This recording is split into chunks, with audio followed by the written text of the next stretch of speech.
Oh, she was getting ready to, but she didn't say it to me. She said it to you. Well, she sees you a lot. She knows. What is this? What is this? Chip beef over mashed potatoes. What happened to the biscuits? He wanted it over mashed potatoes, he said. I like it over home hash browns or home fries.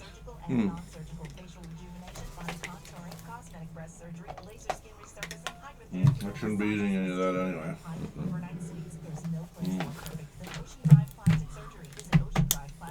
Good morning. Mm-hmm. How was your weekend? You look lovely with your pearls. Thank you. Gosh, you haven't been at that desk in 7 days. Wow. Yeah, did it miss me? I'm sure it did. Oh, yes. Nobody can do what you do. He doesn't believe that. He knows it, though. Look at him. He knows it.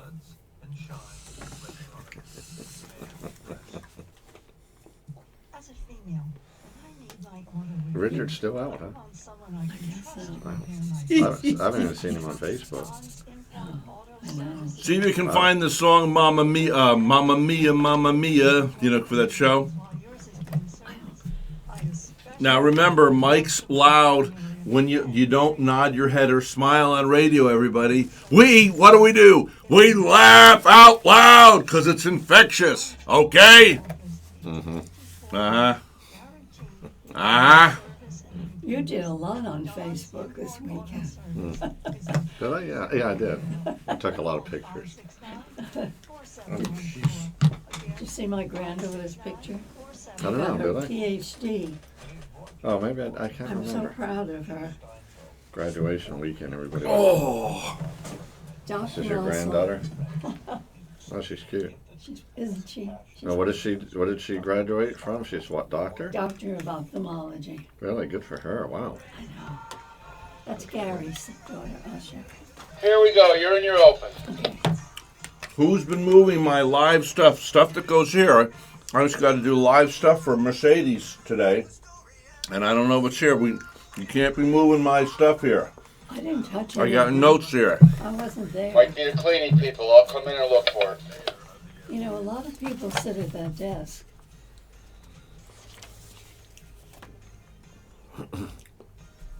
You know, using headphones.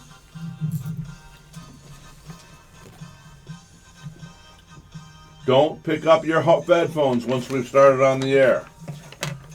I'll have to shoot you.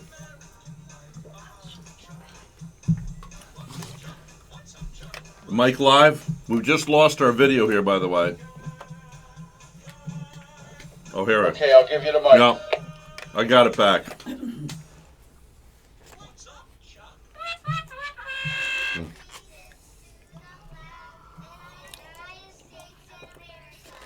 And to the republic for which it stands, one nation, under God, indivisible, with liberty and justice for all! You may be seated. Good morning, this is the Mayor of the Airways. How are you this morning? Yes. Mr. B's happy that I'm back, apparently. We all are. Well, thank you, Chuck. Aren't you sweet? Hello, how are you, lovely lady in pearls? Good morning. Coffee's ready. Oh, see, a woman always looks delightful She in looks pearls. like- she's classic. See, because, I'm sorry, but only women, only the female can wear pearls. They are the ultimate feminine touch. I'll never forget when I was in 2J's. That's a good point. I mean, we can wear jewelry, Yeah. we can wear stones. Even if and- you're a gay guy, you cannot wear pearls. They are for... Do I just not Women. know that, or are you just observant of that? 'Cause Well- I never thought about that, but that's true. I stopped into 2J's. I don't know, maybe it was 10 years ago. So my friend Matt Sage and the late Fred, who used to own the Black Pearls in Florida. Anyway, and Vincent's, what was that? Valentino's up in New Jersey, where President whatchamacallit used to go, Nixon. Anyway, so what was I talking about? What we're doing? Pearls. Pearls. Going to 2J's. So I'm in 2J's, and This blonde lady walks by.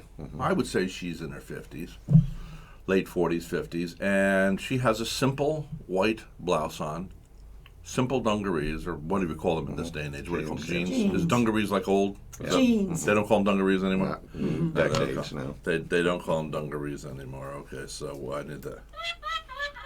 All right, so anyway, so she walks by, and I said, now why does she stand out among every woman in the restaurant? And then I noticed the purse. It takes any outfit and knocks it up And 10 points. Oddly enough, she looked good in pearls with jeans, and Yes. if she had on a formal gown, she would look just as good. You know what I'm saying? And they go with everything. Yeah. You're right. Good observation. My mother, Great job, I should Rhett. post it. Thank you. Good. I should post it. Well, my mother, my Aunt Kathy out west of town, showed me a picture of my mom. My mom was a model. You got to meet my mom. I did. And she was still I was pretty lit. honored to wasn't she? learn your mom. She was very No, nice. Yeah. Everybody felt that way. Yeah. I wonder why. She had But anyway. she had an aura to her. She attracted you to her. And she had a way of making others feel validated and important. She was, didn't she? Yes. But anyway, there's a picture of her in an all-black bathing suit. And I like those full bathing suits. I don't want to.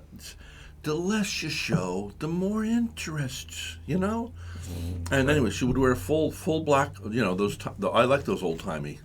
Okay. And she would wear pearls. What kind of a woman wears pearls with her black bathing suit?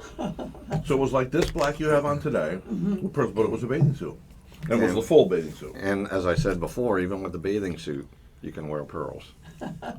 Oh, I tell you what. Now just think about it though. What? If it was a bathing suit or a pair of jeans and you had just a gold medallion on, it would look out of place. But pearls seem to Think fit about all this. occasions. Think about this. It's for a man. Women may not get this, but for a man, at least for this man, I want to respect the woman. I do not want a little child with baby fat. I want a woman. Can you imagine your wife? Now, this is going to be a little graphic for radio listeners, but Well, can you let's imagine? imagine. Chuck goes to bed tonight, and his wife comes in the room with nothing on but pearls. Hubba, hubba, hubba, hubba, hubba.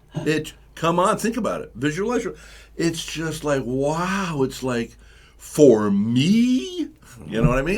Yeah, There's something I get about it. Yeah, that's very observant of you. I remember when I was dating somebody in my 20s, and she had those full bathing suits.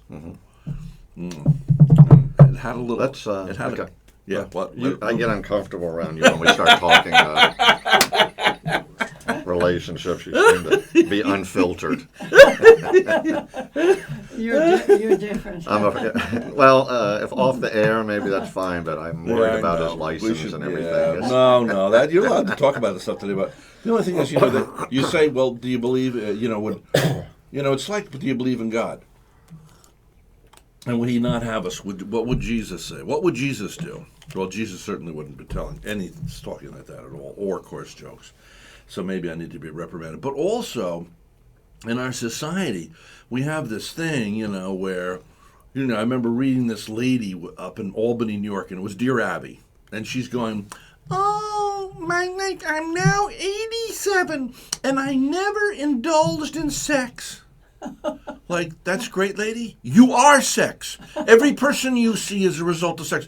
God made it a beautiful thing. It's just that man has turned it into a weird whatever they do, Yeah. And why that happens. It's almost like a mockery to God to take. Can you imagine the world if God was really in charge and hadn't given us free will? How the birds would be singing in the morning. I woke up this morning and I got here on my Vespa just a few minutes ago, as you all know. And so I rode my Vespa. But I was talking to the Lord, and I looked at the green grass and the blue sky. And I just said, that in of itself is spectacular. And I was driving around the corner, I said, I wonder if there's other people out there who see things, like if I think that it's unique that I see these things, I wonder if there are other people who are highly gifted out there that see things we don't know. And how can I make connection with them? Hello, calling all aliens, all oddities in this world. Please connect with the mayor of the airways. We could all go have lunch and have a discussion. You know, seriously, there's some people now. Beverly has her finger up. Yes. Well, Not my- that finger. It's the finger. I have My that air finger up. conditioner is broken. Pardon me. My air conditioner is broken. So I had the door open, my sliding door. And I woke up this morning and I heard the birds. It was so wonderful. I never hear the birds in the morning See until I that? step out. See that? And we lock ourselves in cars. We lock ourselves in tin cans. Why do you think I ride my Italian Vespa to work? Because I can smell the fragrance of the blossoms in the air. I'm not making this stuff up, folks. I sincerely mean this. I mean, like, I go down this one street over by the Vero Beach Country Club. And by the way, we're broadcast, in case you're listening up in Canada or wherever you may be in the world listening. We actually, a couple weeks ago, we got calls from San Francisco. Well, anyway, the Vero Beach Country Club is a very nice country club. And I drive my Vespa over there, and I just...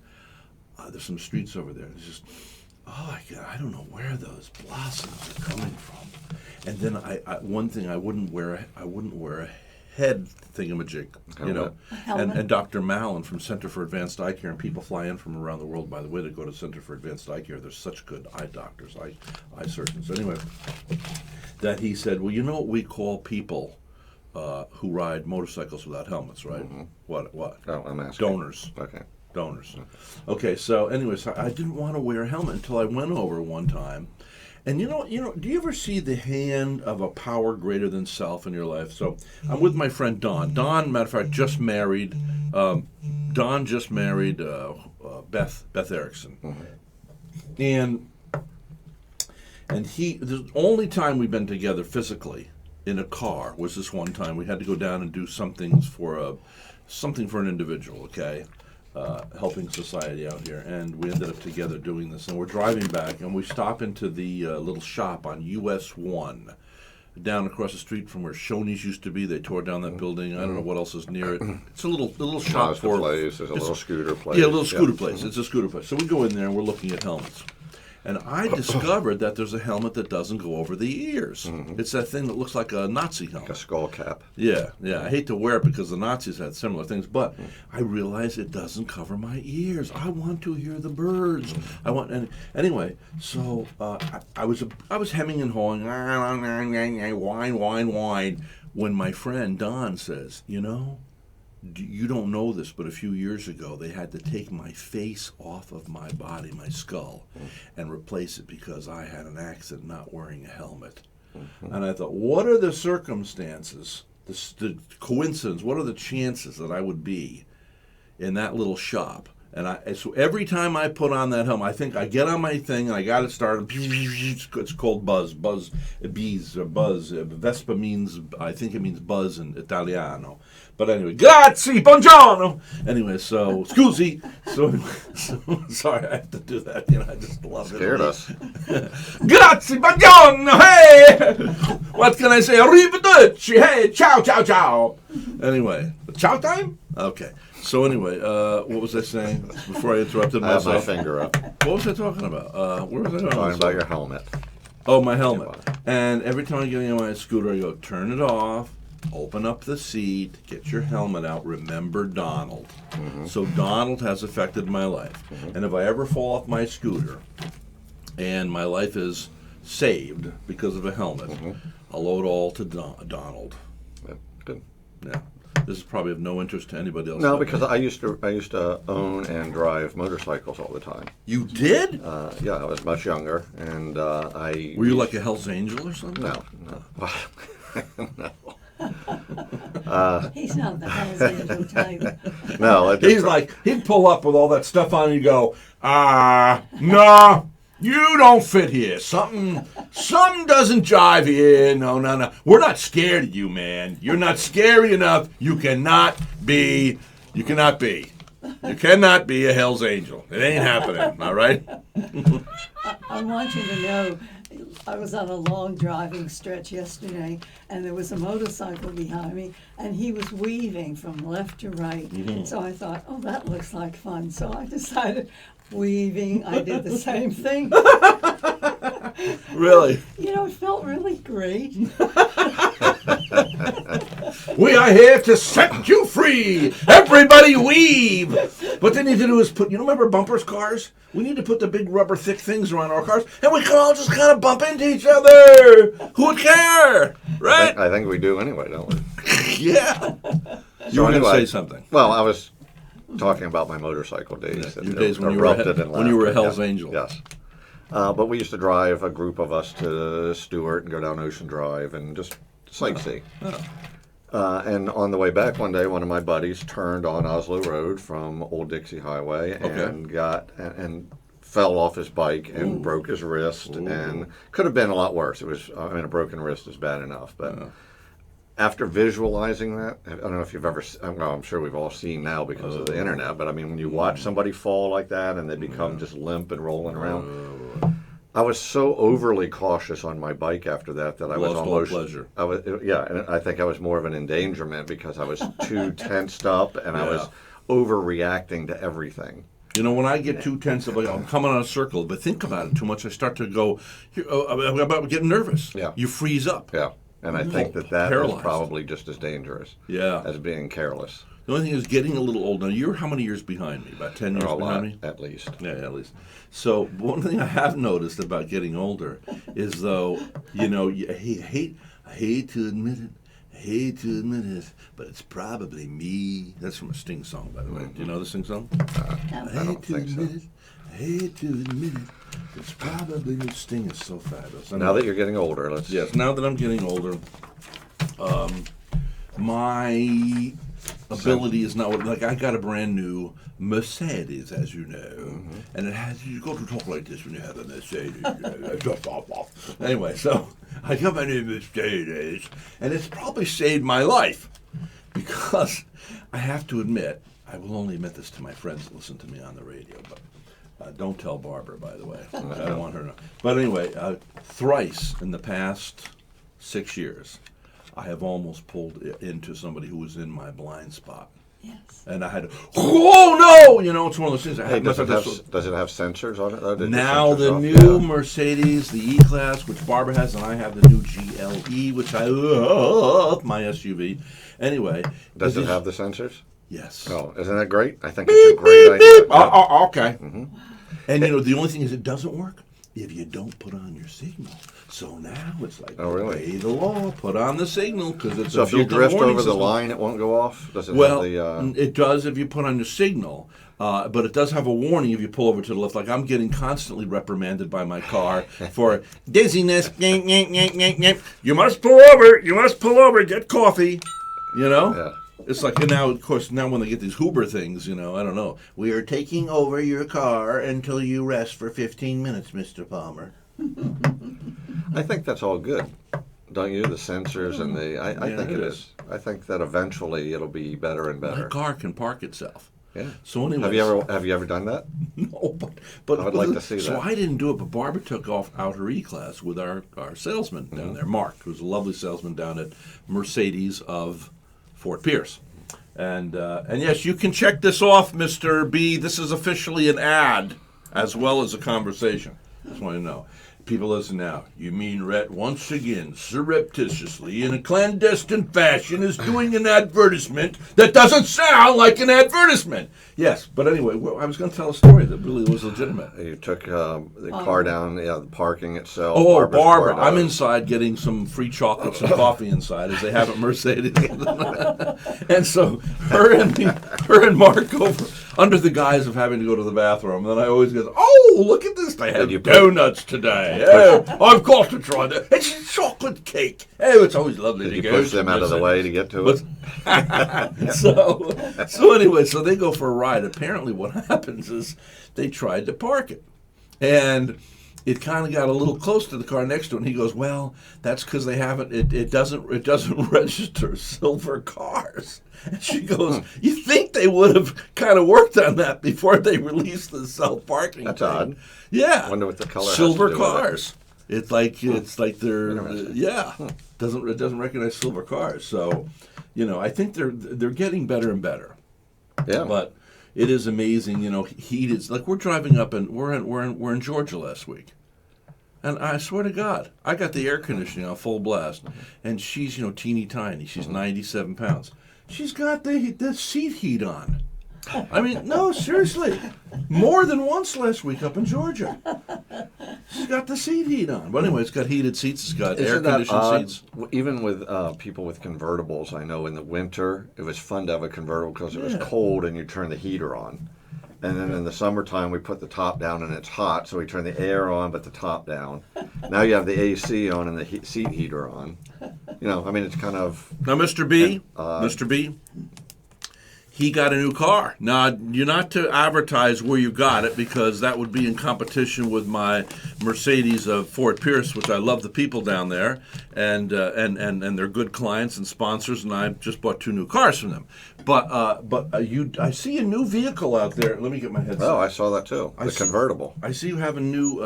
I see you have a new car there, Mr. B. It wouldn't matter because I got it from a private individual, so I didn't get it from a dealer. Okay, now it is a convertible. Yes, it is. It's a Sebring convertible, and that was on my bucket list for many years. Well, I nice want to tell you looking car. something. The bad thing about having, though, could you turn down my headset so I don't? Well, maybe I should just wear it. Here's the deal, though. See, women, I've realized this. When you're young, you want to buy a convertible. I can't find a woman in this world that wants the top down because it messes up their hair. It steals the fun. But I realize that Mrs. B is a perfect candidate for your new car, Mr. B. They both have these butch cuts, you know. Gotcha. Yeah, it's kind of like what's that? The non-sex. What do you call it? The similar sex look.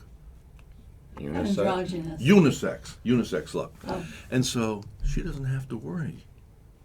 You know, so that makes it for fun. Mr. B is telling me I have to take a commercial break. We'll be back. Today's broadcast is brought to you by Center for Advanced Eye Care. 5 doctors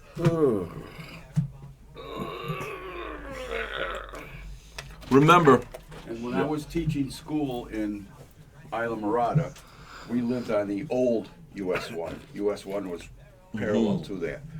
I got an electric scooter, and because I plugged it in when I came home from school. But the first day I drove it down the old road to school and parked it right in front of the school, right underneath. Kids are all going, "Oh, look at that!" And then finally, a kid came up and he said, "Mr. B, is that yours?" And I go, "Yep, it is." And they go, "Mr. B's got a scooter." guess what they have now? I was over on the beach last night with Barbara, took a walk, went over to dinner over there. And they have, what do you call these things that the kids ride? You know, they stand on it. Like a skateboard. Skateboard. Escape, yeah. This guy's got a skateboard. It's electric. Yeah, but I want to tell you something. It goes as fast as my scooter. It was dangerous. I mean, he was going, whoa. And I said, what the heck? She says, that is there's no protection. Yeah. I mean, he's just got 2 feet on there, and he's going around like this, like you were talking about going around. And I'm saying, oh my word, he was going like 40 miles an hour on a skateboard. I mean, I don't know if it was electric or it was gas, but I tell you what, they have really. They're electric. Yeah. And you know, I was thinking about getting one. the best kept secret in parks is right down this road here, Park Avenue. Yeah. The Ham Radio Club had a thing over there Saturday. Yeah. You go down there and it's just a roundabout. They have chairs on the water. They have 2 pavilions that you can sit and have lunch. An untapped. It's Park. a City of Vero Beach Park. I don't think young people know about consequences, you know. That's why you became very fearful, because you saw how his wrist was broken. Well, yeah, and I still can picture him tumbling around on that road. It looked worse than it was, but it did scare me. Now I want to know this. I want to know, Mr. B, how come there is salt and pepper shakers here? There are salt and pepper shakers. There's salt and pepper shakers in here. Who's been eating in here? For your chip beef. For your chip beef, yeah. Oh, you brought those in? What's that? Yeah, I brought those in. Oh, well then, since you're at it, could I have a glass of milk? And I'd like an orange juice too. So you won't miss me because he's taking over. See, she thinks just like a woman. Oh, well, so you won't miss me because he's taking over. That's typical woman, right? No, See, no one do could that. deliver. You put people No. into categories. No one could deliver orange juice like you, my love. No. But you have a habit of putting people into categories. What do you mean? Like what? You know, it's like me saying, "Oh, you men are all alike." Would you like me to say that? No. Think about that. Well, you know what the truth is? What? We men are all alike. No, you're not, and women aren't either. One time I bought something and I got it for a bargain. This man said, "You women spend a lot of money on clothes," and I don't, and I didn't like that. You know, I'm an individual. Well, I suppose you're right. It does cheapen the individuality. Mm-hmm. But, You know what's funny about that when you say clothes? Because I was just talking to a friend of mine, because a friend of mine who's a male, we go clothes shopping like we were two women. And we always joke about that. We're like, I got to go get a new shirt. Well, let me go with you. And then we're like walking around and how's this look? And then I've got other friends that have been in a store like twice in their life. They hate it. And I said, you don't like to go get a new shirt or something like that? They're like, Yeah. absolutely not. I give my wife $20 and say, pick me up a red shirt. I said, really? I cannot stand if it doesn't now, fit see, I'm right. like you. I if it like to doesn't- shop. Yeah, I do too. You do? I'm a shopper. When Oh we my go on gosh. vacation, part of our plan is to go locally and go shopping. I mean, I like it. And that's why my daughter loves it, because I'm real. I spend all day. Of course, I don't like the women shopping. I don't like standing there while they're. I don't like that part of it. Right. I like it if I'm spending it on me. I don't like spending it on them. But I like to shop. Well, And I've got buddies that like that too, and then we'll go and we'll have a good time, and then we always laugh about what we must be like, we must. But yeah, who cares? I mean, you're having a good time. I like doing it. yeah. Mm-hmm. Well, so anyway, I think it's great. That's interesting. You love shopping, because most men. You know what though? I noticed that as I grow up, I spent every summer with my grandmother, and I was like the favorite grandson. And my dad was out to sea a lot, so I spent a lot of time with my mom. And all of the things that they did, they cooked, they shopped, you know what I mean? I find that as I grow up, I'm more like how I was raised as a young kid. Oh, Every morning that I leave, I iron my shirt and my pants, period. I got friends that have never turned an iron on. And I said, really? You don't iron your clothes? I just throw it in the dryer. And I said, wow, I cannot leave wrinkled. But my grandmother every day would iron. Every day. did she shine your shoes? No, but my dad did, Okay. because he was in the military. And just a lot of the stuff. Now, when my wife and I visited my relatives up north, That's the rest of the milk. There's no more milk. every one of my cousins, my wife said, every one of their So houses did is you just think like that I wanted ours. milk, or is this Really? still They let me all know grew that? up under the Huh? same Just said. grandmother. And our I don't think they had decor, orange she juice. said, I'm totally kidding. when I went to the I don't kitchen think they had orange juice. Yeah. to get a fork, I That knew tastes what very drawer cow-like. it was in, because we all are the same. Reduced fat, that's why. And we don't live together. We don't hang out together or anything, but we've all grown up Thank you, under Mr. that B. same. You're welcome. Isn't that weird? I had Yeah. nobody to talk to last week but the rats running around here. Even Beverly was in here. What was that? Well, I heard somebody came by, and they came in, and they heard you going, hey, rat, and they thought you were talking to me. Okay, we're in spots. I didn't know what he said, but anyway, yeah. Well, you were raised very well. My sons iron their own clothes. They cook. Yeah. I'm very self-sufficient. Yeah. And things that are important to me, some people don't even like ironing. I mean, and I'm almost embarrassed about that, but I feel sloppy if I'm not ironed out. And Yeah. But regarding with shining shoes, my grandmother always shined my loafers. And when I got new loafers, I didn't want to wear them because I loved the old ones that she kept shining, And isn't it interesting how that sticks in your head? my dad used to have to shine his belt buckles, his shoes, his little. So He was a military Yeah. man. Yeah. Their number one that was like every once in a while we'd all sit down as a family and we'd all be shining the shoes. See, this is overmodulated. Nobody does that anymore. That's how he I don't talks. even I, think in the I tried military they to do bring it it down. Yeah, we got to soften these things up. I heard it in a love song. I found Heard it in a love song. I used to be able to sing that song. Dan Fogelberg. Can't be wrong. No, it's not Dan Fogelberg. I heard it in a love song. Marshall Tucker. Oh, Marshall Tucker. Heard it in a love song. Did you find Mamma Mia? Well, You need to write these things down. I'd hate to have to admonish you publicly. He writes everything down. Well, we're back in the studio today, and my hair's still gray. I thought my vacation would change my situation, and my hair would come back again. Maybe I need to stay away a little bit longer till my hair follicles get a little bit stronger.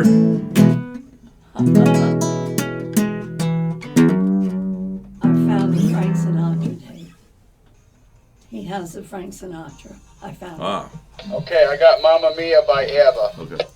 Put my mic on loud, please.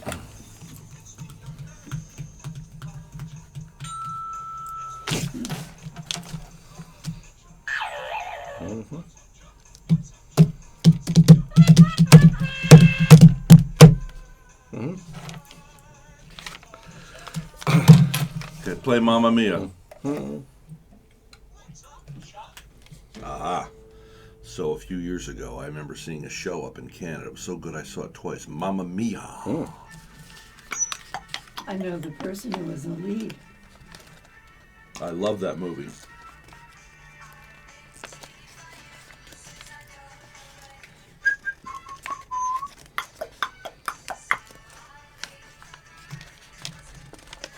I never even liked ABBA growing up, but I love this Broadway show. Yeah.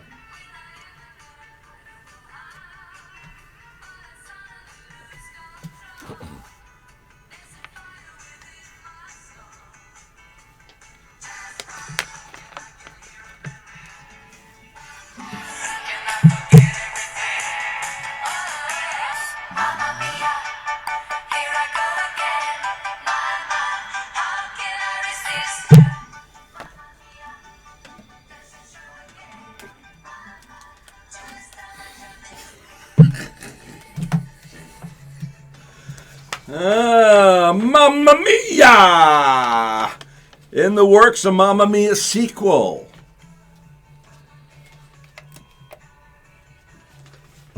In the works, a Mamma Mia sequel. Remember the first movie with Pierce Bronson trying to sing? Yeah. It was like Stevie Wonder driving in the Indy 500. You're not on? I don't know if you can hear. Oh, there we go. Okay. Come on, wake up in there! Wake up in there! What are you doing? Stop eating your breakfast sausage. That's done. Movie critics, Mamma Mia. Yeah, that was a good movie. You know, Yes, it was. Bronson was caught recently. Pierce Bronson was out here in Vero Beach Really? playing golf. What's that place out on Route 60 where they also play Red polo? Stick. Point West. Point West. You know, ABBA was one of the biggest selling bands ever. Yeah. I mean, ever. And they were offered, there's 4 of them, 2 guys, 2 girls. Yeah. They were offered like $1 billion by somebody to regroup and tour for like 10 shows. Yeah. And They they wouldn't do turned it? it down. They said, no, we're done. They're done. I never bought their records. I thought they Me were kind neither. of cheesy, kind of like. However, poppy, poppy, poppy. every time a song comes on, Mamma Mia. I know There we the go words. again. Yeah. Wah, wah, wah, wah. And It's amazing, yeah. And it's a great show. Yeah. Yes, Mr. B. That's what I was looking up. We're on the radio, you know. We can't hear you if you're not on the microphone. No, Mr. B. really? Why are you coming in here? You should be talking on the microphone in there. Okay. Go ahead. But What? Talk loud. Mamma Mia. Yeah, will be Mamma at- Mia. Will be at Riverside Theater, April 10th through 29th, 2018. Well, that's good. Mark your calendars. God, there's an optimist. That's like Mr. Walsh has already bought tickets. He's 91 years of age, but he's already got his ticket. Now that's an optimist. Will I still be your engineer then? Yes, you will. Mr. B will never cease to be if it's up to me. Anyway, So, anyway, yeah. did you see the movie Mamma Mia? I did, and I liked it. In fact, we went to it. My wife wanted to see it more than I did, and I enjoyed it though. It's almost But embarrassing to like it as a guy. We went to a theater out of town, and we got the last 2 seats in the theater, and we were in the front row. We had to strain our neck to look straight up to watch it. But yeah, I enjoyed it. In 2009, which would be how many years ago? It's 8 years ago. Mm-hmm. On this date, guess where I was? I was in Greece because of that movie. Really? And I wanted to go to the private little island where they shot it, but it was just too far away. I got to go to Mykonos, Santorini. I went to Athens. Ladies and gentlemen, I will tell you this. I have nothing to sell. This is not a clandestine advertisement like when I talk about my Mercedes from Fort Pierce. But that was an ad, by the way. Get it in there as many times as you can. Make sure you see Mark, because he's the guy up there. But you can't go in talking like this or they'll kick you out. Hey, I want the Mercedes, but I just sold my farm for $14 billion. You know, that happened to a friend of mine. He was a young guy. He was 23 years of age. He's now a multimillionaire, owns car dealerships throughout the world. Okay. Anyway, he works. Michael Cantanucci in upstate of New York. Grazie. Hey. But anyway, so Michael he's bumming around. He doesn't know what to do with his life. He's young, married, beautiful young bride. He gets a job at Jack Byrne Ford in upstate New York. And he's the new kid. He's the rookie. So this guy comes in with, poop kickers. They have another word in the industry, but if you're a farmer, these poop kickers, and he's got cow manure all over himself, and he's got his, overalls on. And so they say, hey, kid, you go work with him. You go work with him, kid. Oh, okay. So he goes over to him, and they're looking at some trucks and stuff, and he says, well, I'd like to test drive that one right there. And they go for a test drive, come back. He says, I was in 3 car dealerships before I came over here at Jack Byrne Ford. And he said, nobody would come up to me. I suppose it has something to do with the way I'm dressed, huh? Well, he said, Michael, I know you're a young salesman here, huh? You were telling me. Well, guess what? I would like 15 of those trucks for my farm. He bought 15 brand new trucks. Wow. And the other salesmen, their mouths just dropped to the floor. Don't judge somebody by their looks anymore. Lesson learned at Jack Byrne, where those salesmen got burned. So anyway, that's the Jack Byrne story with Michael Cantanucci. And so we're in here with Chuck Cannon this morning. Good morning, Chuck. Morning. How are you doing? Good. Good. What are you laughing at? I'm chuckling about the fact that we started with Mamma Mia and ABBA, and then you went right up into the redneck, the Ford, and the. Well, I was a little embarrassed, to be honest with you. You know what you're like? You're like YouTube. YouTube Palmer. Why? Because you start out in one area, and then by the time you see the little sidebars, there's another thing, and the next thing you know, you're looking at giraffes in Africa. And you don't know how you got there. I'm a man for this season of life. And the worst part is, yes, as Beverly probably can attest to also, yes, is you'll look at us all of a sudden out of the clear blue and go, now what was I saying? And then we're like, and it's like a test. ABBA and Grease. You can end your sentences. Hey, have you seen any movies lately? I have not. Oh, you haven't seen the new Wonder Woman yet? No. Because I understand movie critics like the new Wonder Woman film. They say it's one of the best superhero movies ever. Wonder Woman's invisible plane is the best invisible plane they've seen. Hello, anybody listening? Okay. Yeah. All right. In theaters, Alien Covenant. Okay. The critics say it's easier to understand what's going on in this movie than it was in the first 2 films. Personally, it makes me kind of nervous when I'm watching a movie, and I understand what's going on, Well, that is a movie that's on my list. Yeah. We can never forget that guy just died this year, the actor. Remember when he's laying there, and all of a sudden the alien comes out, and he's going, oh, I don't feel so goes right out where his heart. And did you know that when they filmed that scene, Ridley Scott, who's the director, did not tell them that was going to happen because he wanted a real reaction. Oh, come on. Why you is that so hard to really believe? I that? do. I believe That's it hocus pocus wholeheartedly. publicity stunt bull. Oh, you too, Palmer, just calm down. You too, Palmer. I like You'll that. You guys are so sharp this morning. Oh, we are? Yeah. Tell us more. that shut us down, didn't Shut it? us down. You know why? Because men are suckers for admiration. Yeah. See, as soon as you said that, it's like, oh, the testosterone. Everything changed, and you had our attention. You guys are sharp this morning. Oh, cock-a-doodle-doo. Women, if women only knew, they could get anything you want out of a man just by admiring. You are my hero. What do you want me to do? Ah, my hero. Would you I'm go out? listening. I want I'm you to clean listening. up the dog poop, in the yard. Oh, my great hero. You're wonderful at everything you do. I will be the greatest pooper picker-upper ever. That's true. How are you getting along with your dog, by the way?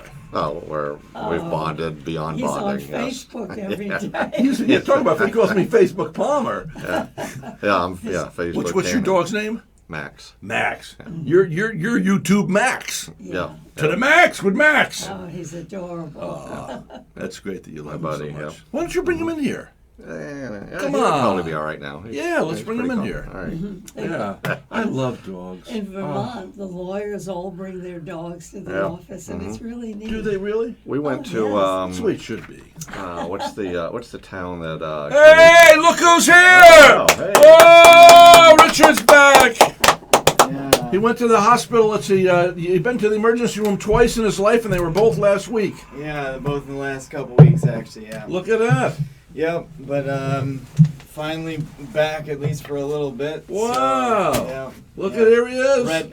Red begged me, dragged me in. No, I coerced him. He, I threatened him with death. He blackmailed Richard, me. Richard, it's Said, "I'll only tell you all- I'll it's tell only everyone Chuck your here on secrets." Monday. Is there any possible way you could get in here, even if they brought you in on a gurney? Yeah, exactly. We need you. Yeah, please. We're desperate. It's a non-paying job, but I will pay you. I'll write you a check if you please get That's in right. here. Were you listening to us talk about movies on the way in? Yeah, and I hate to try to elevate the conversation from the dog poop that I heard just a second ago. Yes. I don't know how. Is there up from there, or is it just? Well, we started out with It's Mamma just Mia. down. And I now- know that really stank, didn't it? Yeah, I did. And, no, but I was hearing you talk. Just the alien thing is true, but it said the alien emerges in the script. Okay. So they knew that there was going to be an alien, but Right. they didn't know where it was going to Exactly. come from, what it was going to look like, Yeah. what was going to happen. So that is true. And the thing. So on you the are chest. validating. I'm validating. Our that. judges have validated once again. Chuck Cannon is right. Let's have a round of applause, studio audience, for Chuck Cannon. Thank Gets God. it right again. Thank God you came in, Richard. Yeah. Thank you, Chuck. I've been beat down so bad. Chuck, you have just won yourself a free gift certificate. Get your car washed on 12th Street. In front of the Minuteman Press is Suds and Soap, or Suds and something like Shine. that. Suds and Shine. I should know. They're sponsors of my broadcast, and I have the free thing right in front of me. Anyway, Suds and Shine. You have won a free gift certificate to Suds and Shine. I went there yesterday. For telling the truth. Yes, and it's normally $10. If you go to one of these typical car washes where they have people all hired, to wash your car, it's $23 to $27. Plus, I used to leave a $5 gratuity. So you're looking at over $30. I go to Suds and Shine, you can get the $5 car wash, or you can get the 10. I go for the 10.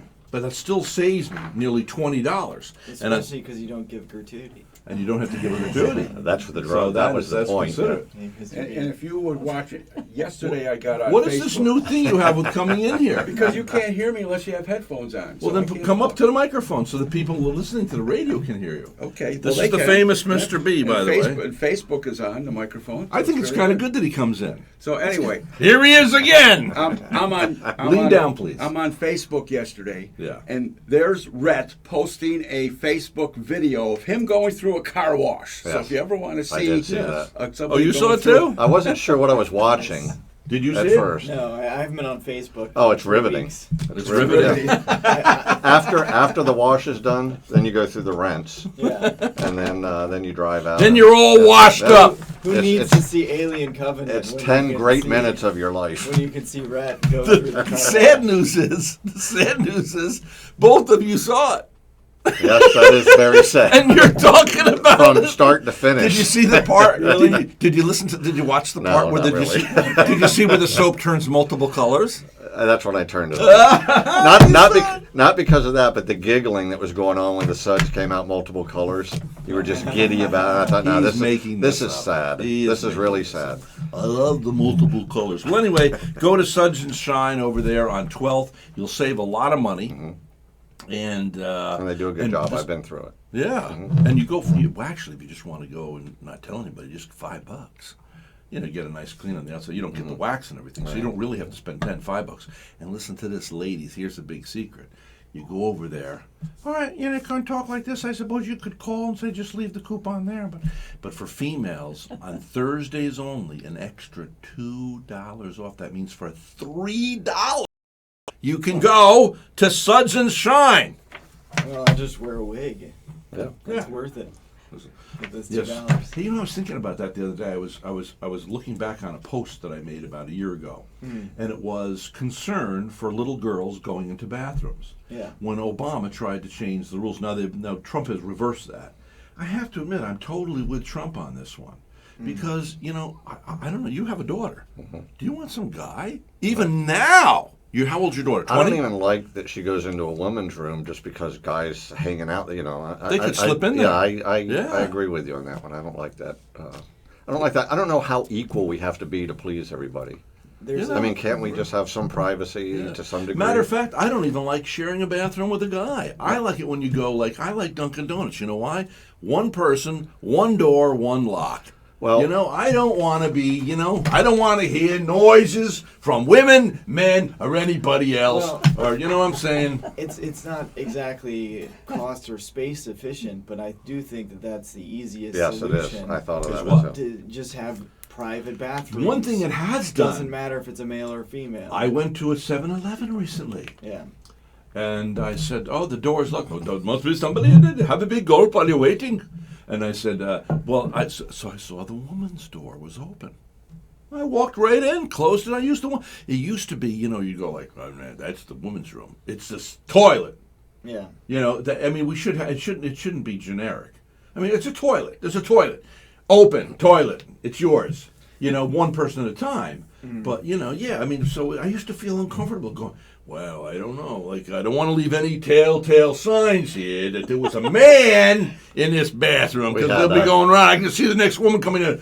Oh, wait a second. Now, I think there was a guy in here using the ladies' bathroom. I told. What are the telltale signs? Do tell us. I told. Grandma taught me. She said, now, you pull up the seat. Sometimes I'm tempted when I leave the bathroom to put the seat up. Why? Just to mess with Yeah. people. No, you should. I'm I a think jokester. I just think people would go, I thought that was a girl. She left the seat up. Well, Barbara's always on my case for that. So I yell sometimes across the house, don't forget to put the seat up when you're done. I'm amazed. We went from movies to toilets. Oh, I'm not amazed Just at all. a- I'm not Twice. amazed We at went, all. well, the first time it was movies to poop. That was when I was listening on the radio. Now Not with you Now, two by the Palmer way, here. if We're you all over the love place. motion pictures, see, everybody needs to find their niche in life. And we are at an age of niche. So if you love motion pictures, you've got to go to Richard's church. Because yesterday, he brought up 9 different motion pictures in 22 minutes for his preaching. And it's really great. I absolutely love the way you bring the motion picture to the people. I don't know if you realize yet that this is really quite an extraordinary thing. You are, I'm really into movies. I started making films when I was 9. I went to Rochester Institute of Technology. I went to Bard College. I've gone to different schools for cinematography. It was my first love until I met Arthur Penn, the famous director. And I was 18 and he was 40-something, and my mouth dropped and I went, forget about it, Rhett.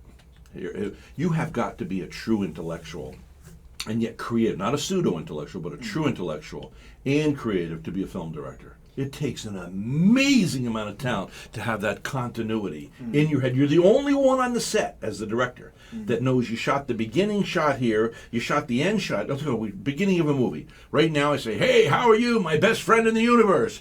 Now all of a sudden, now I take out a gun, I shoot you. Hey, my worst friend in the universe. And that's the beginning and the end of the movie. Well, everybody's going, what the heck? This makes no sense on the set. But it's the director. That's exactly your part here. Because we have to figure out where we're at in different segments here, but you have the vision.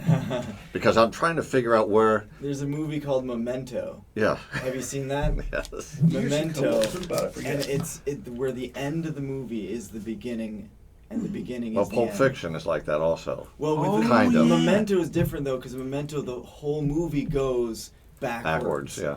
So and it's really interesting because it's about a guy who has a long-term memory loss. So he only has short-term memory. So he has to make notes to him to remember what happened last. So each scene plays out, but in reverse order. You know what's amazing? I saw that movie. Yeah. I have no recollection of it whatsoever. You saw it. You know it. I remember every detail. You're the guy. You know, I've been going around because you have been going around the world. I was just up in northern Georgia, Amicalola Falls. They have a great lodge up there, by the way. If your folks are wanting beautiful vistas, and it's always cool. Never break a sweat up there. Anyway, so I was going to tell you something, and I went off on the Georgia thing. And how much What I were you remember talking about? movies. How well I remember movies. Gosh.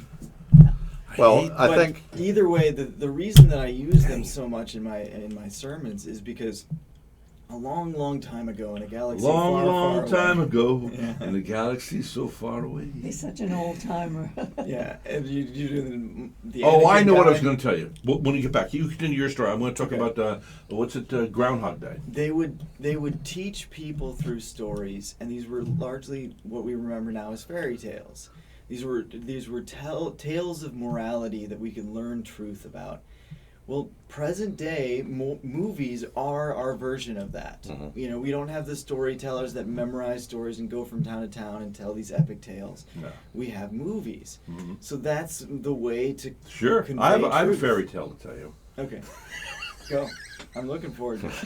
I will remember it. Brett's the only one that gets that. Okay, I have a fairy tale to tell you. So there's these two gay guys up Okay. on a bridge. And the one, well, tell me, Roger, look at that boat right there. Wow, it's beautiful. What kind of a boat is that? He goes, oh, that's a ferry boat. I knew He it was goes, gonna be a oh, ferry he boat. goes, I knew we were organized, but I didn't know we had our own navy. Anyway. And then they started singing. And I can tell you that because it was a gay guy. Dun, dun, dun, dun, dun, dun. Oh, by the way, yeah, we had a big event for ARC recently, and YMCA, the original members, were You're here. kidding. And right up here at the what's the? You know, a lot of people don't know. In addition to being a pastor and loving movies, I'm actually someone who dances a lot. I do a lot of dancing. Yeah. And one of the things I love about that group is it's an example of the simplest dance in the world. And Rhett just proved my point that everyone does wrong. It's this, and they will talk about it. Y. The village people. M. Nope. No. There was your mistake. What? Okay, so it's Y Yes. and then M, Yeah. not M. Why? And even the guy, the village Why? people, M goes to the shoulders, not the head. Why? When you watch Says every who? time, says the village people who Hey! made up the dance. Well, we're changing the regulations. and you can here. watch them even live in concert. They Yeah. whenever they do it wrong, they always correct people, and that's not how you do the dance. All right, we got to take a break. We'll be back.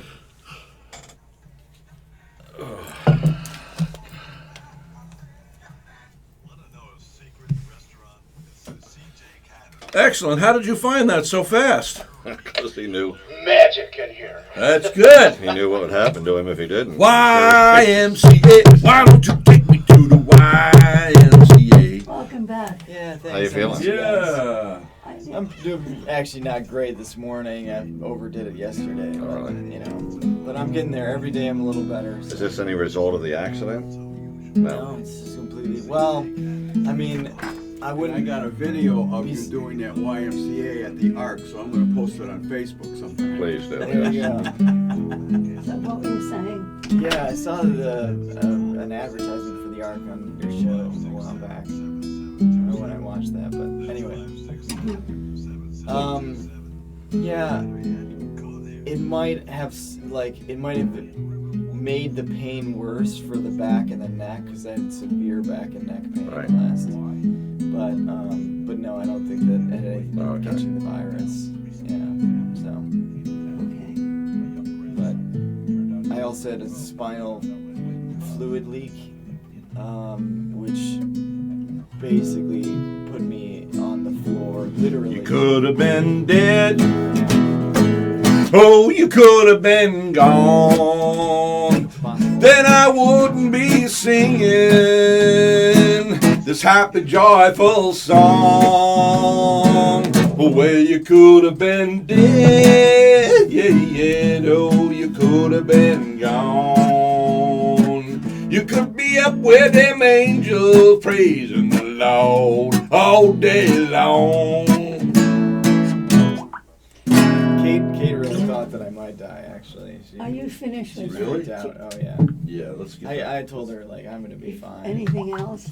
You've got your Were you milk. You can put that in hospital? the Were you refrigerator, in the too. hospital, like admitted? Didn't look good. No, I wasn't. Thank you, yeah. I wasn't technically admitted, but I did have to go back to the emergency room after going to the emergency room the first time, and they did keep me there for, A while. you know, I Yeah. mean, I mean, I would say I was there for, I don't know, 7 hours. Okay, so Right. Helen's coming in right now. And I want you, so we're all going to sing, Helen, oh gee, go ahead, go ahead. She's going to come in the door. Here. And who left that door open? We're air conditioning the outside. You did. You! I Okay, did. ready? Are you ready? Chuck. What am I doing? You got to sing it with me. Doors open. Helen. Okay, here she comes. Helen, oh gee, I think you're swell. Ready?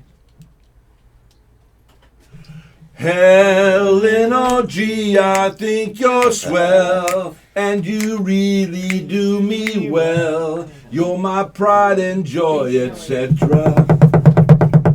Hello. How are you? Good. My Nice to see you. adopted little daughter here. It's good to see you. Good to see you too. You're looking lovely, child. Aw, Now, you look better than ever. Come on, sit down for a second. Okay. So now you know, he has been sick. Yeah. He hasn't been here in a month Very because he sick. got. Really? You were sick. Yeah. Yes, very. You're- What did you have? I had, well, I thought I had a cold, which apparently was the flu that developed into pneumonia and bronchitis and sinus infection. Oh, wow. So I was out for almost a month. I mean, I still worked every You remember day. Beverly? Hello, Hi. dear. How are you? Doing well. How about you? Good. So she was sick too. She was almost like, you know.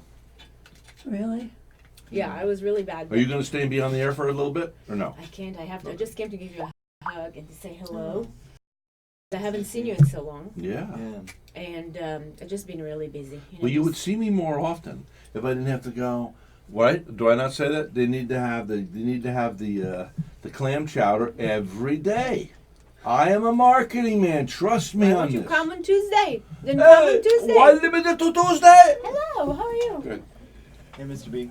Come on Tuesday, Mr. We want clam chowder every day. Just clam had chowder. an Now amazing, you what I said. I know Pardon me? you We had an probably amazing don't sold get up it, but I want you to crab bust bisque. it. You know last Chuck, week. don't you? Okay. Okay. He owns C.J. Cannon's, the restaurant at the airport. I think I This met is you. Helen. Oh, all right. Her and her husband own the Wooden You Spoon bless it. Oh, okay. And it was All right, the yeah. weekend. over on Oslo. Well, we had a phenomenal crab bisque, All right. fresh crab bisque last week. It was Mhm. wonderful. People loved it. Michael made a different kind for the first time.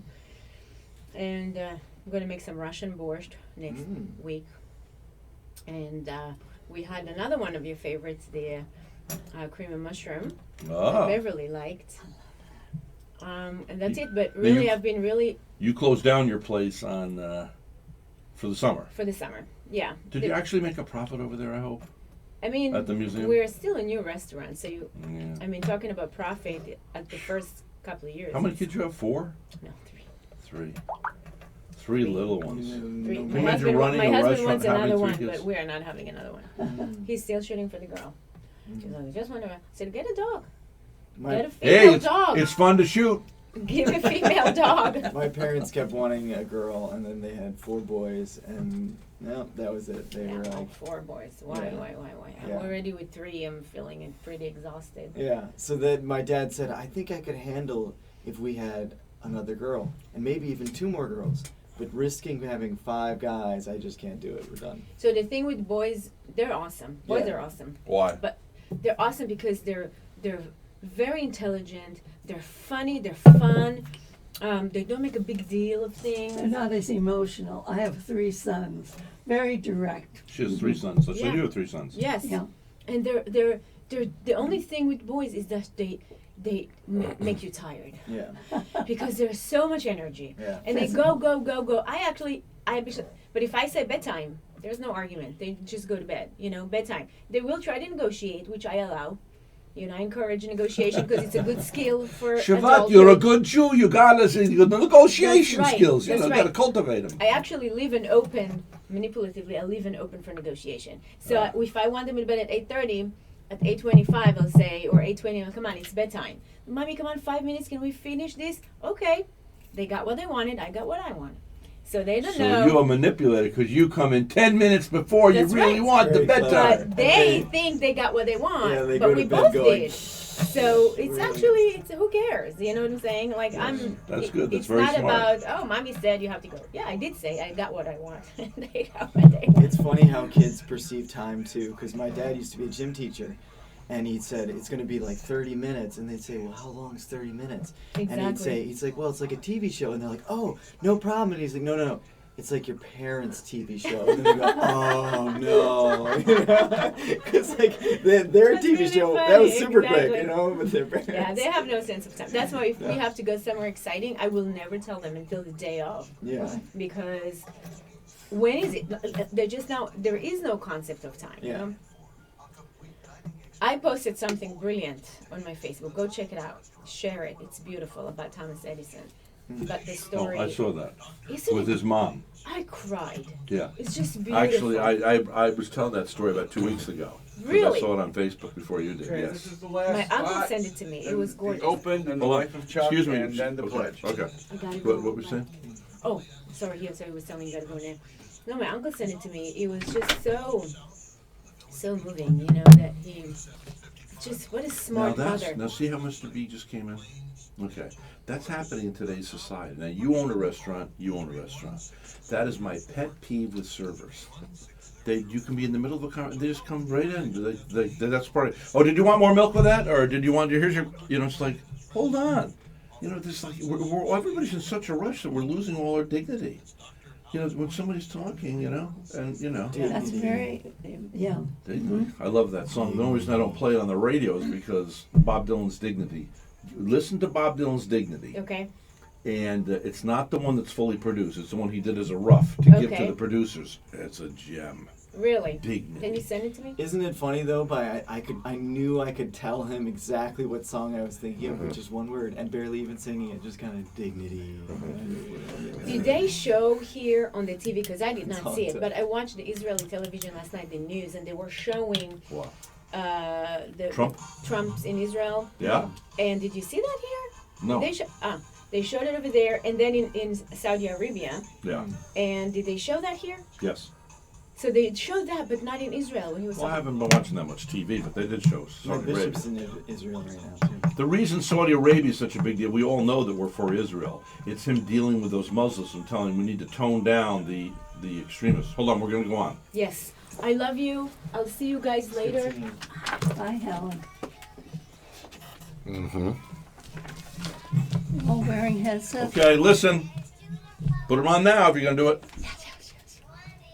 Here we go. All right. Yeah, I got the Three Musketeers in here today. Chuck Cannon, my co-host. How you doing, Chuck? Hey, you're wearing a pink shirt. I almost wore my pink shirt. I like to think it's melon. Barbara more just than- bought me Oh, two pink. Well, when you're older, you can wear pink. It's kind of a salmon. It's Oh, cold. it's a salmon. See, he's just too. Pink is a little Oh, brighter. you're just afraid. It's a neon You're a pink. homophobia. Is that what you call it? Homophobia. Absolutely not. Why would you say Oh, that? you Because I'm- are. I think you could say You are. You think it's too. You can't wear pink. I wear pink. I You have have to several either pink say shirts. he's homophobic or you have to say he has homophobia. I don't think you can say he is a homophobia. I don't Yeah, know. take that, Palmer. Take that. Anyway, so we also have Beverly Osler in here this morning. Good morning, Beverly. Good morning. And back from a long vacation to the hospital. He's been to the emergency room twice in his life, and they were both last week. Welcome back with a round of applause, please, Pastor Richard Dempsey! It's an honor to be here, and it's good to be alive. Yes. It's good to be feeling well. You It's know. good to be alive. Yeah. You don't know It's how good to great it be is alive. just to be healthy until you get really sick, and then you appreciate being I know. healthy. You know? You do. That's right. Yeah. You It's sad know, that unfortunately, we have to go through some adversity to appreciate what we have. Yeah, And health is your wealth. Yes. that's right. There's no doubt about it. Health is your wealth. You guys know that I dealt with chronic migraines growing up and a lot of pain. And I remember the one day that I didn't have any migraine at all. I just walked around feeling so happy and so, euphoric, basically. And I remember saying to my mom, I don't know how anyone is ever sad or depressed when they feel like this all day long. Well, for everyone else, that's just normal. Right. And it's just important to have that perspective. You breathe in, breathe out, and thank God that you can do that, because that's a privilege. That is true. Well, yeah, it's duplicity. And you're the one that taught me this, because sometimes I'll be we all drive. Everyone listening to this drives in a multi-million-dollar machine. Now you say, what are you talking about, Palmer? Well, if they took your car, and I don't care what kind of car, I don't care if it's a $9,000 car, to build that car individually would cost well over $1 million if you were to buy the parts individually and build it. So because of, Ford and everything, and the, what do you call it, the line? The Industrial Revolution, the assembly line. The assembly line. We all drive. And, I was driving around yesterday and just thinking, and this is something you said. People come back, and I've been on a few missionary trips to Haiti, to Africa, etc. And you said, and I said that, boy, it's amazing how happy those people are, despite the fact that they're poor. But Richard Demsick says, No, they're happy because they're poor, basically. and first you go, oh, come on, that's just a cool thing to say. And you go, no, it's true. Yeah. Because when you don't know where your next meal is going to come from, and suddenly you have a blueberry muffin, it is a feast. Yeah. Yeah. I was hungry once. Somebody on the streets of Baltimore, Maryland, I was in my early teens. Won't go into the details of how I was there, but ended up being called into this apartment, and these people gave us white rice and mushrooms. Yeah. That's all. No salt and pepper, no nothing. Just white rice and mushrooms. To this day, if I go to a Chinese restaurant, I order some extra white rice, and I have mushrooms, and I put it on top of the mushroom, and I eat that, and it's better than steak and lobster. It's better than because it's a feast for me, because I never forget the time. And so we have to remember that then, and we also have to remember that there are people. If I remember that one time, did you ever go hungry? Yeah. Well, I mean, yes and no. I've never not known where my next meal is coming from, but I've taken a long sabbatical from Yeah, food. no, or a long that doesn't fast. count. No. Well, when you've I'm gone, talking when about you've gone 40 because- days without food, it Well, you shouldn't do that. well, No. I agree. No, that you that's shouldn't not do that. healthy. Trying to be Jesus. But either, Next thing you know, hey, if Jesus did it, Yeah, but even you and I have had a micro experience of that together. Remember when we first went to the Wooden Spoon? Yeah, what? Remember we were really hungry, and the first thing we had was so good, and then we had the second sandwich, and because we had split both, remember? Yeah.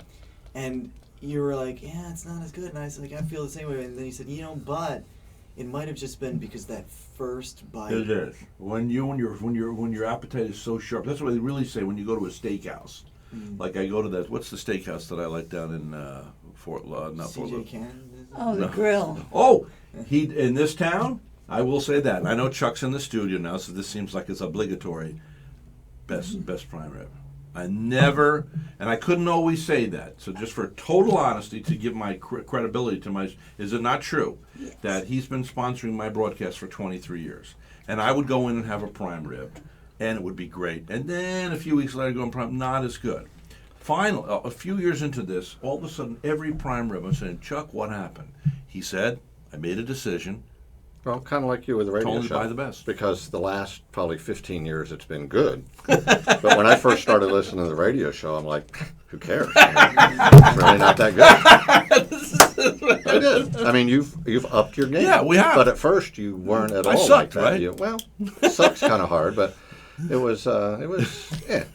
But now it's okay. And I said, Rhett, what have you done to make this better? And he said, well, I've gotten better guests in. And he has. When you look at this room right now.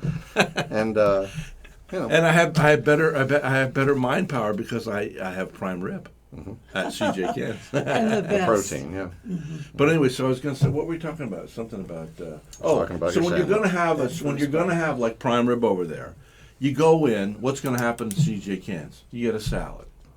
Then you get some cornbread, which is exceptional cornbread, by the way. Best cornbread in town, but watch out. But then, and that's got to quell your appetite. What you really should do is go in and order your prime rib and wait and be hungry. So you appreciate it all the more. Well, and it's Delicious prime rib. It's on sale tonight at CJ Cannon's. and it's a lot of just the mental perspective of having that appreciation and gratitude. I think that really enhances the flavors of life. And we can have that in any moment. You know, you can be sitting in a traffic stop right now and thinking, gosh, this car isn't getting, accelerating fast enough in front of me. And just hating your life and hating every moment until you get to the next destination to hate that destination too.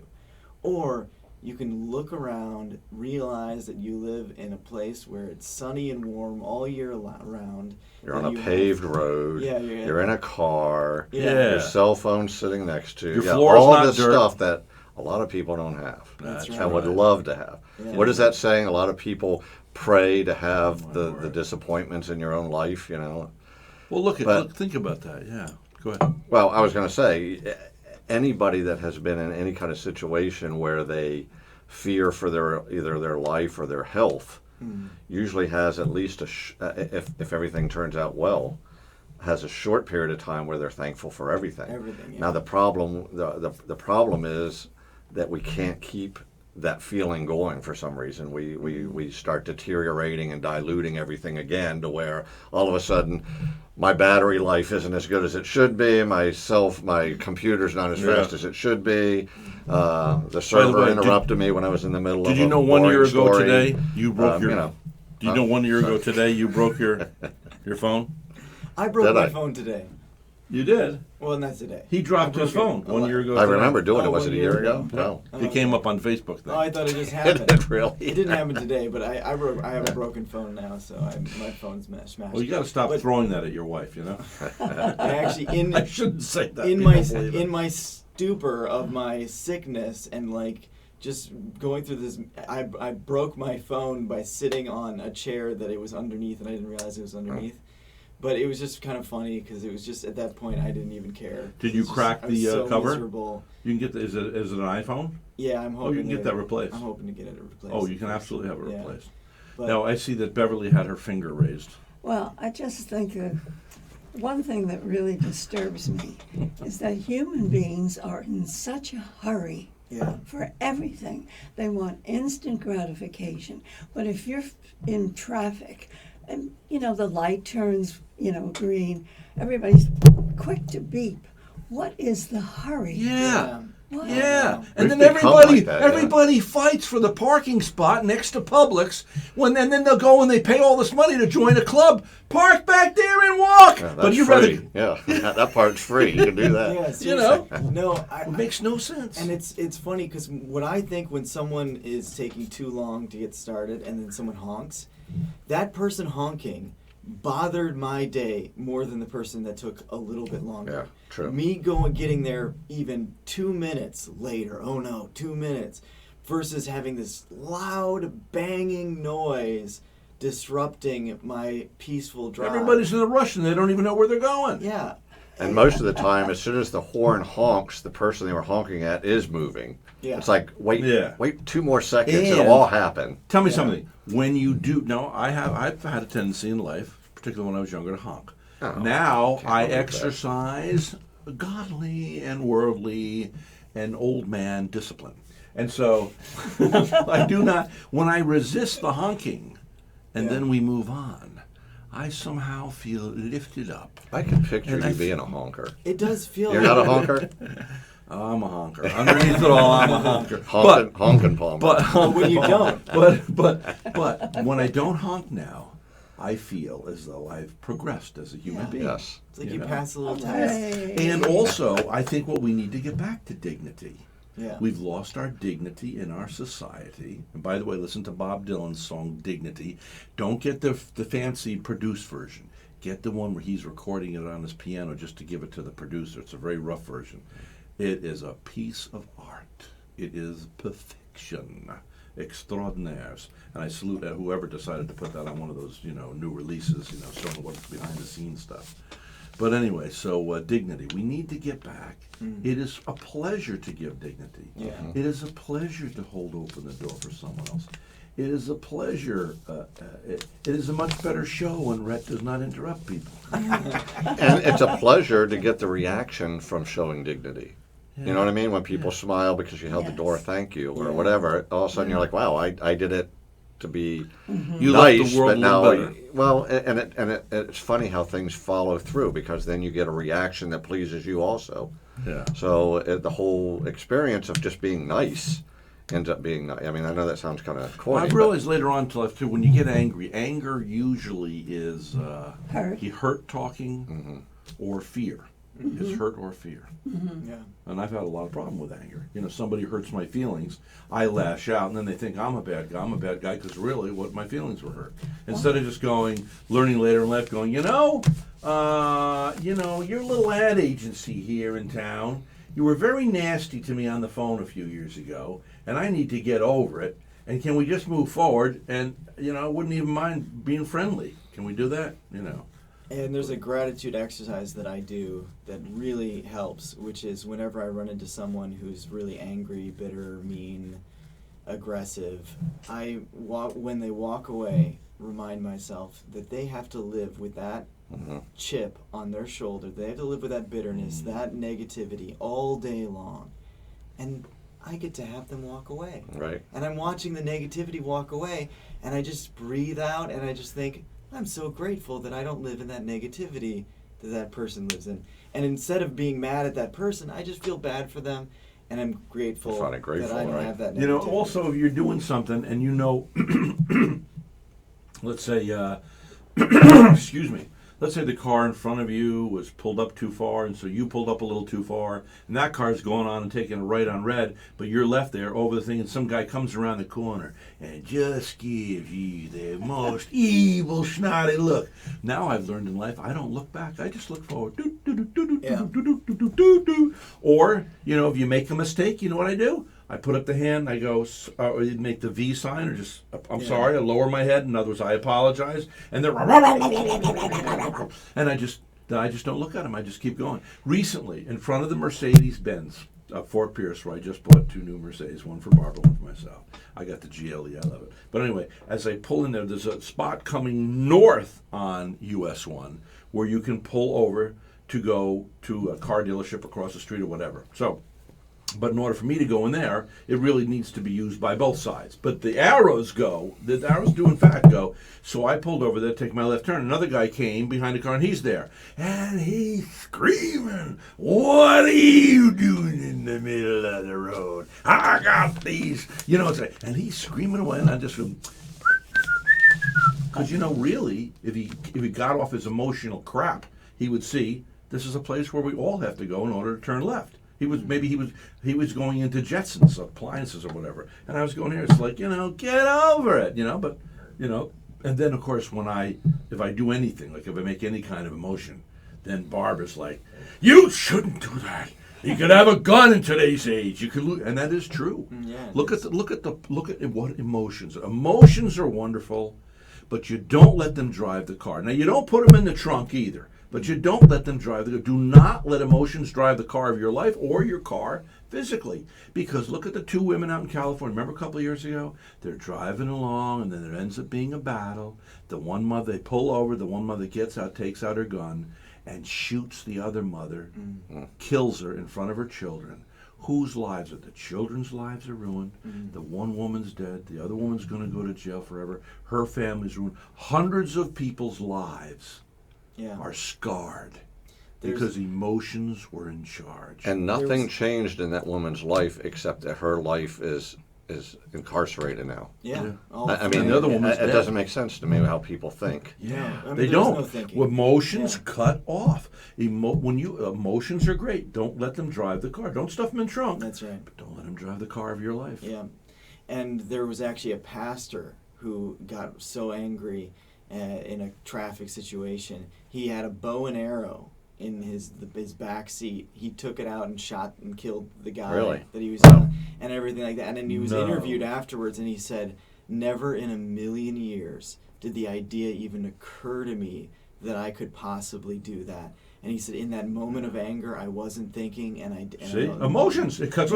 Look, it's almost demonic because remember in a movie theater, you and I, we all like movies here. We love movies.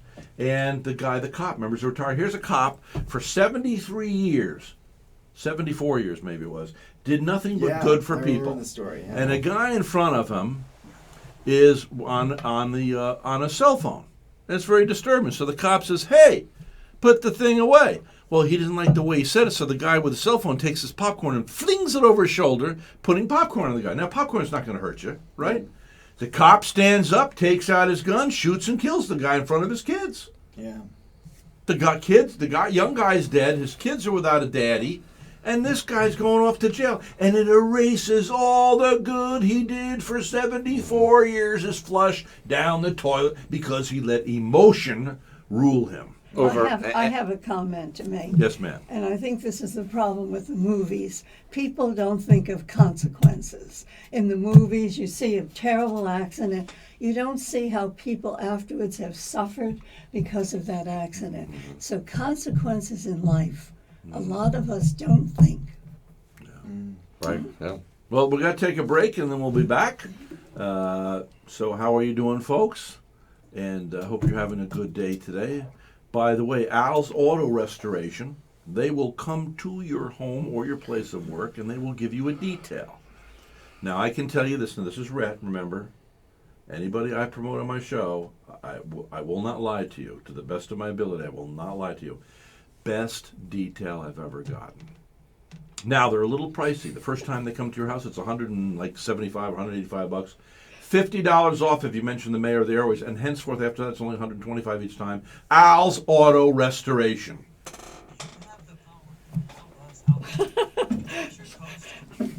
Mr. B got our headphones mixed up. Why? That's all right. All right. I'm on her plug. She's on my plug.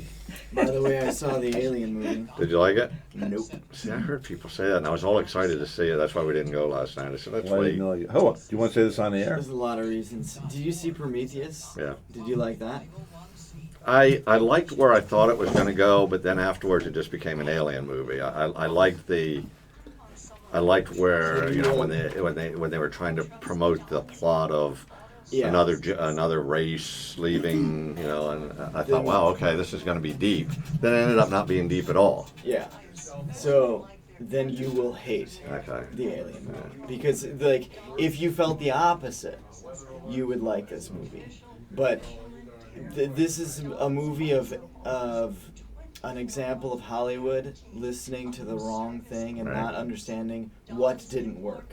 Because something didn't work about Prometheus. They just didn't realize what it was, and they thought it was, they wanted it more like this. Right. And already, I mean, the movie's not doing well in the box office. It's not getting great reviews. It's not getting horrible reviews, but it's not. You and I talked about Life when it came out, the movie Life. Yeah.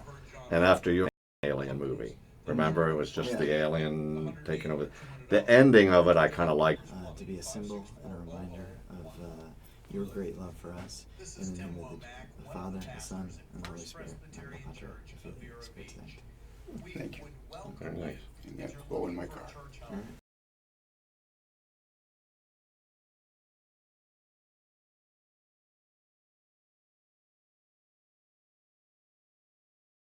We have great music. We have a great I like your car, by the way.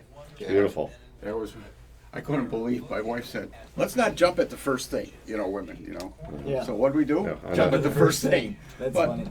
it's got 4 brand new tires on there. There you go.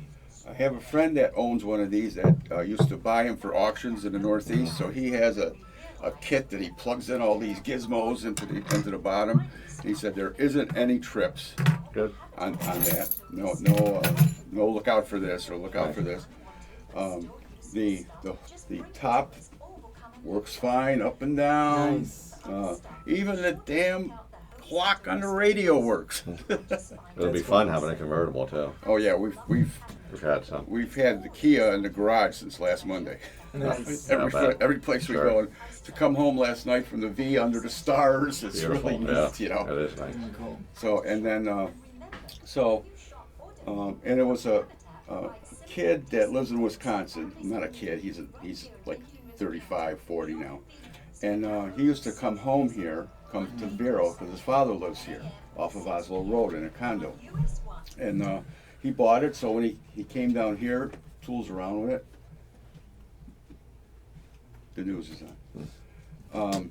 So this had 94,000 miles on it, and if you divide that by 12 years, that's about 7,000 a year and change. That's little old lady mileage. It's a part-time Yeah. car, Yeah. yeah.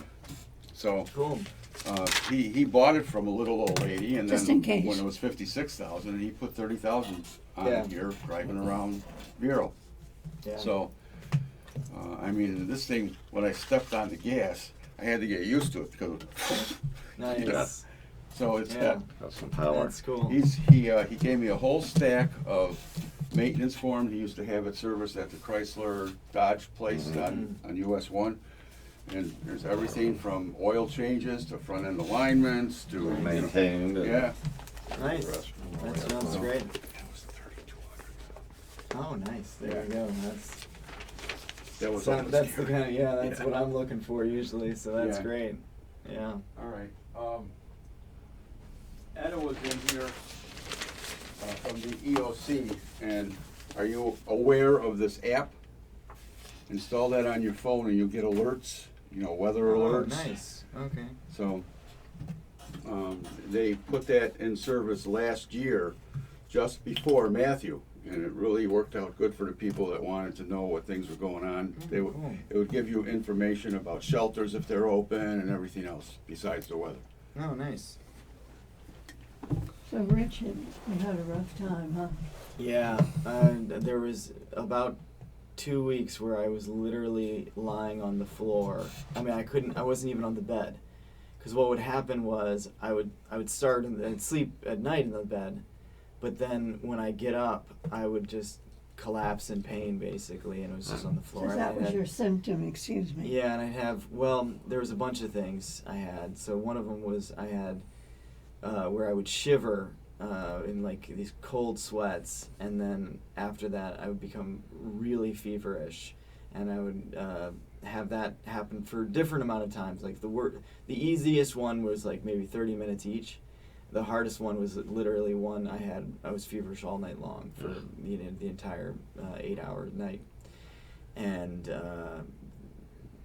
and then in addition to that, with the spinal fluid headache, it was that was what made me collapse. That was where if I was standing or sitting, just an incredible amount of pain in my head, and I just had to get down on the floor because I found out later I had a spinal fluid leak. So, and then just an incredible exhaustion and tiredness and a sore throat, and it was bad. You know, I wanted to call you, but I knew that you probably didn't even want to talk to anybody. Well, hey, that's my wife. Honestly, it wouldn't have mattered anyway because I smashed my phone. So this is my old phone that I thankfully kept just in case. I'm gonna try to get the But I other one want you to know repaired. you really Yeah, care. thank you. Yeah, I Yeah. appreciate that. But there are times you shouldn't interrupt. You know, Yeah. you need to just rest. And honestly, I didn't really want to see anyone either. 'Cause I just wanted to, because I just had to get through, survive. You know, it wasn't like one of those sicknesses where you can still like talk to people. Right. I was just like, down on the ground. You know, yeah.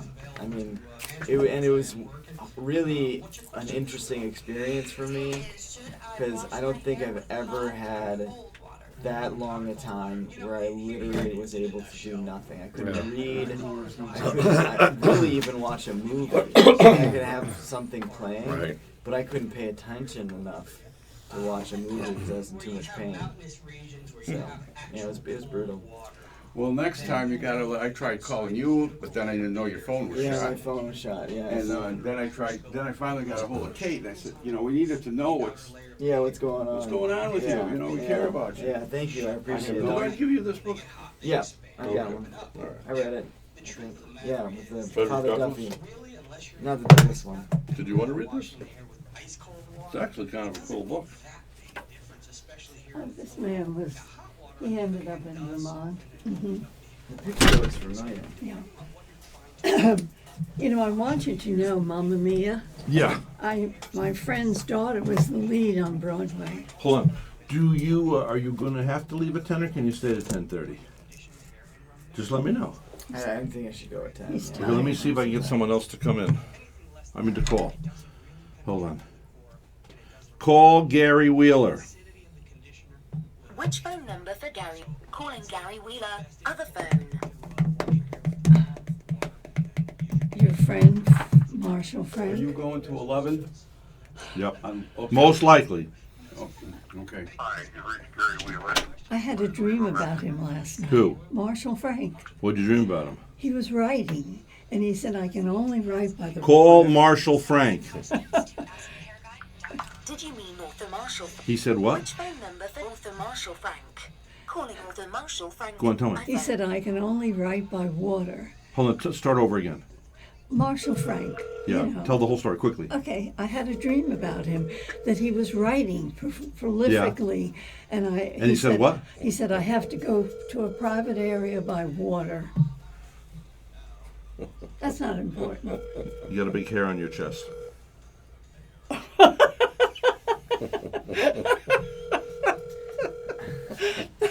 That whole conversation was better than the whole segment we did.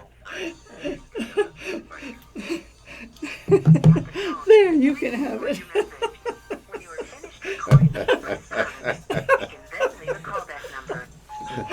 Hello, Marshall. This is Rhett. Can you come on at either 10 or 10:30 today? Just text me back, yay or nay. Help! You're full of surprises. Do you have anything else here that you don't like? No. I Hey. don't even know if he Another heard beautiful day in paradise. We're live. You're getting a little too comfortable around here. Talking without permission. In the studio, we are live. Hundreds of thousands of people are listening to our every word, our every breath. Yes. Hello, Mr. B. How are you, Mr. B? Good to see you. Yes. Is this the round one? Well, he's just happy that Let's I'm get back. started. The B-bill. He's happy that I'm back. Aren't you, Mr. B? You're happy that I'm back, aren't you? Yes. He actually is happy. I came in today, he's shaking my hand. He was delighted to see me. So we have left them all. Now you told me you were going away, wouldn't be here this week, and you'd be gone for 2 months. And yet now Yeah, you you tell said. me, no, I said it was a Monday, not next Monday. You told me you were going to be gone. I bet you Are you forgot disappointed? the real date, and then your son said, no, Mom, it's 2 weeks from now. Look, you keep forgetting things. Hey. Can I forget something? Yes. But I admit it. Are you Well- willing to admit, did you forget? Did you really think you were going to be away? No, I thought, no. No. Oh. You, An earlier inquiry in here. the broadcast, you were talking about how men love affirmation. Yes. I think it's the same thing that men love just as much when someone else admits flaws. They feel affirmed when someone else says, you know, I made a mistake, and they go, Or I better feel yet. like I feel good about myself. Yeah. Someone else made a mistake. Yeah. I make mistakes. Or better yet, if they say, I made a mistake, you were right. Oh, well, that's double. That's Women double will never affirmation. say that. Yeah. That is- Well, That's double. That's once- humility. once in like a blue moon. It's like once Yeah, in that's why. the stars all align. Because when they say I made a mistake, I hang there for just a couple seconds for the waiting, yeah. hoping. Most of the time that doesn't happen. But if it does, yeah, it's Well, satisfying. inquiring minds want to know, why do you not have the big fat French fries at CJ Cannon's anymore? What is that transition? The other thing that Rhett is affirmed by is food, obviously. I don't live to eat. I live to eat. I don't eat to live. Yeah, that's So true. tell me something. Remember you had the big fries. And then all of a sudden you changed Yeah, that. steak fries, yeah. I just want to put in my vote for the big fries to come back. Okay. Steak fries. That request is noted. May I go back to why I forgot? Okay. Yes. I think because I'm getting homesick. You know, I'm homesick for Vermont. And I thought it was coming closer than it was. Yeah. Well, I'm happy that you're still here. Thank you. Well, For I was one. homesick. I think for a we all while. are, but Thank you. She's homesick for Vermont. She's sad and blue. She wants to go see Bernie. She's scared for the red, white, and blue. Bernie actually doesn't live too far away from you, right? Bernie Sanders. Right. Yeah, of course. Yes. There's only one Bernie, isn't there? Could be Bert and Bernie. Bert and Madoff. Bernie. Only you would think it was because you in movies and TV. It's actually Bert and Ernie. You know how we were talking about Bert and Bernie? I'm not dyslexic. We were talking about motion pictures and how every time I go to your church, it is fabulous for me the way you incorporate movies. I don't know about the rest of the church. Maybe it would be Most growing. people love Maybe it would be growing a lot quicker if you were so There many are some allusions to people, movies. If you don't like movies. But do most people agree with it like I do? Yeah, there's a couple people that I specifically. love the way you do talking it. about those movies. I don't really Listen, like movies. how many? I was on a plane talking about you. I was on a plane recently, and I said, "Do you know Groundhog Day?" Yeah, well, I got this preacher friend of mine. How many times? I saw it a couple times. He said, "Yeah, it's kind of an odd little movie." I said, "Do you?" He didn't get it. I said, "Well, I got the insight." After all these years, Richard Dempsick's up there on Sundays at 10:30 over there at next to the bowling alley, which is soon to change because you'll be at the new church you're building over there by About a month away, yeah. by the Hampton Inn. Yep. And so everybody saw that movie, which is now a classic. And I'll tell you why it's a classic. Because who stars in that? Bill Murray. Bill Murray. And, he gets up every day, and it's the same day. Yeah. And it's like, what the heck is this Groundhog Day? And, he passes by this lady, and she's in a car accident. Then he passes by this man who walks out in front of a truck and gets killed. Then he walks by this other person, a bucket of water falls out of a 3-story building onto his head, or all these calamities, or somebody's over there crying, or there's a guy begging for food, whatever. And day after day, he sees the same people. Well, then he's bored with his little life, so he just gets to the point where whatever motivates him, he goes and he saves the lady from the bucket of water falling down. He saves the lady from getting run over and killed by the car. He goes and consoles the man who's poor and takes him to a restaurant and gives him food. Finally, after waking up the same day, he wakes up to a new day. And the story is that the circumstances in your life don't have to change. You're the one who has to change. And if you change, you have the power over the circumstances. And one of the great things about the way the movie plays out is it's even deeper than that, because the first thing he does is try to have these experiences that we all think of as the sexy, romantic, sex, drugs, rock and roll kind of experiences. That's the first thing he thinks. And then he's doing like pranks, he's doing all these different things of like, what is the advantage of not having the consequences, where his brain first goes. But then he gets empty and depressed because none of that means anything. Then he finally discovers that what means something is helping others, even if it doesn't end up changing tomorrow. Mm-hmm. Just because it's the right thing to do. And he changes because of that, and eventually... And then the universe and God allows him to wake up one day, and it finally is a new day. And instead of being this selfish jerk, he falls in love. Yeah. He falls in love. If you change yourself to do the right thing, even if your circumstances don't change, eventually it will be a new day. All Very right. good So point. someone has decided to call us on the phone. Hello, this is Rhett. Hi, Rhett. Gary Wheeler. Hey, Gary, how you doing? Good. I was wondering if you, in about 20 minutes, if you could be our guest for a half an hour. Certainly. Okay, so we're going to call back and get some insight from you then. Okay. Terrific. Okay, thank you. So that's Gary Will, former sheriff and former county commissioner of Indian River County. And anyway, he'll be with us in a little while because Richard has to say goodbye. Yeah, Chuck always goes. I'm still recovering, but I will say... Chuck abandons us. I did get a chance to see the Alien movie as well. Uh-oh. Alien Covenant. How was it? We came so close last night to going, but we Yeah. had so much going on we couldn't. But Do you give it a yay or a nay? I give it a nay. Yeah, it was a very big disappointment for me. Now, it depends on what you like. If you're just in there for the horror aspect, you just want the cuts and the violence and the thrills. They've got some of those. Right.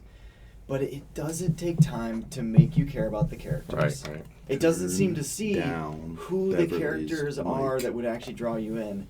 And the worst part for me is the big questions of life that Prometheus asks. It not only doesn't answer any of those questions, Right.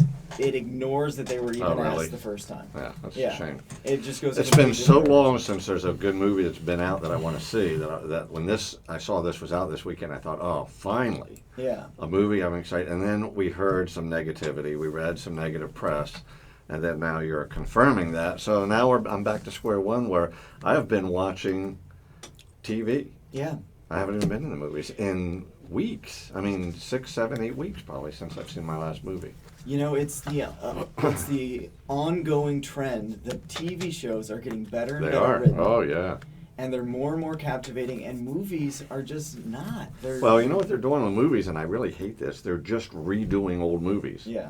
There's no if I've gone to see movies 20 years ago, 15 years ago, that's the movie they've redone. They've redone it worse with Yeah. B actors and try to make a quick buck off of it. And it's very irritating and it's non-satisfying. Yeah, they're I doing- just read the other day that they're redoing The Birds. Now, I just watched The Birds the other night, the Alfred Hitchcock movie. Yeah. Wow. And I'm thinking, how are they going to redo this to make that? But it's going to be CGI. It's going to be probably a big star. It'll probably have some, and it'll be a ruined movie. Do you know? Did you see the TV show that Tim Allen was in, and you Yes. never got to see his I did, neighbor? yes. Okay. Yeah. Because I just want to say this: Improvement. do you think maybe it's a good appeal? Like, sometimes you notice that people can't see me now.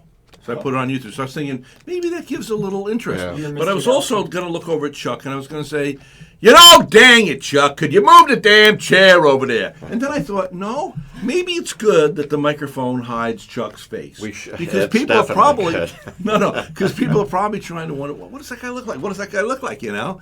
So I don't know. So I want to vote here. And that is this. So this is should gonna Chuck be- this'll be get up right hurtful now, to me, move I'm his sorry. chair over a little bit so we can see? Do you all see this? Do you see Yeah. this monitor? that we see. Okay. So you are hidden by the microphone.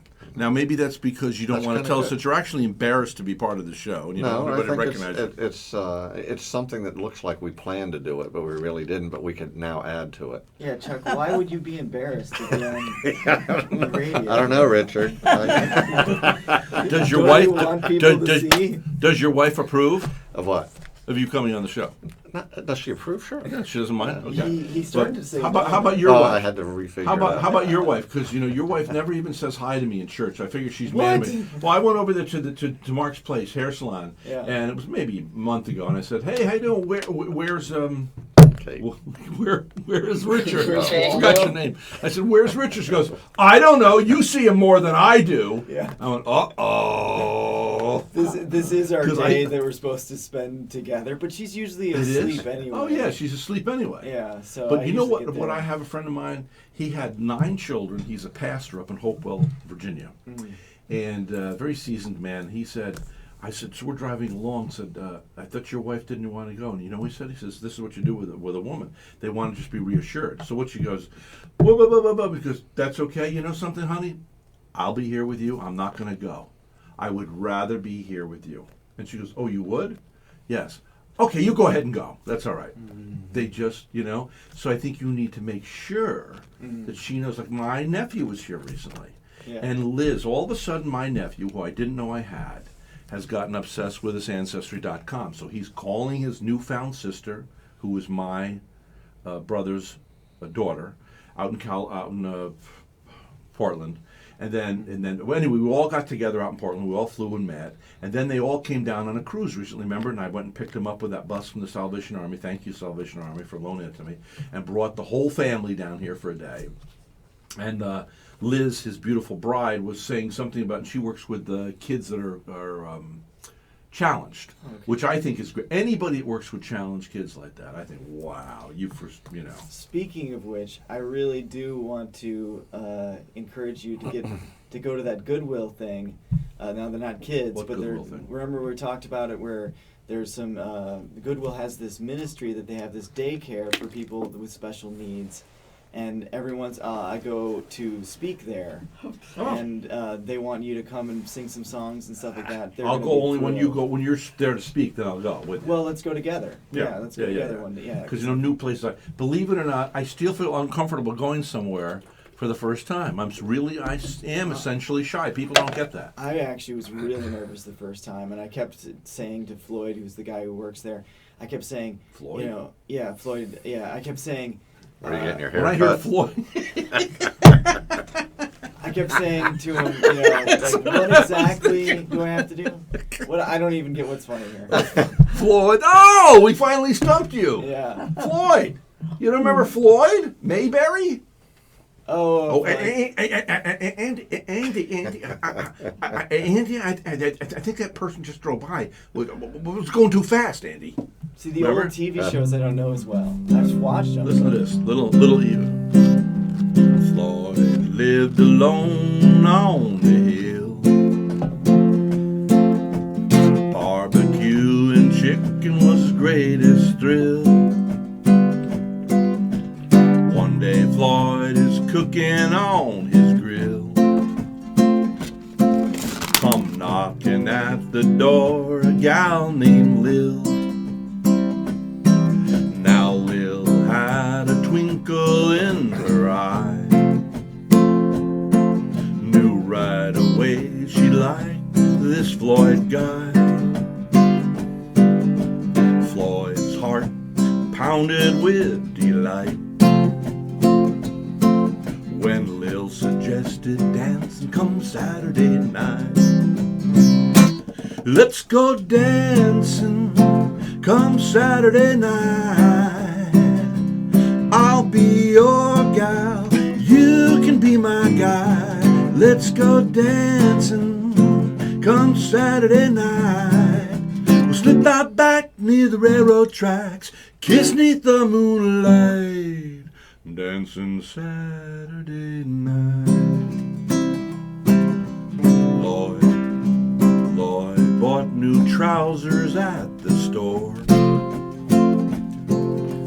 Left his old ones on the changing room floor.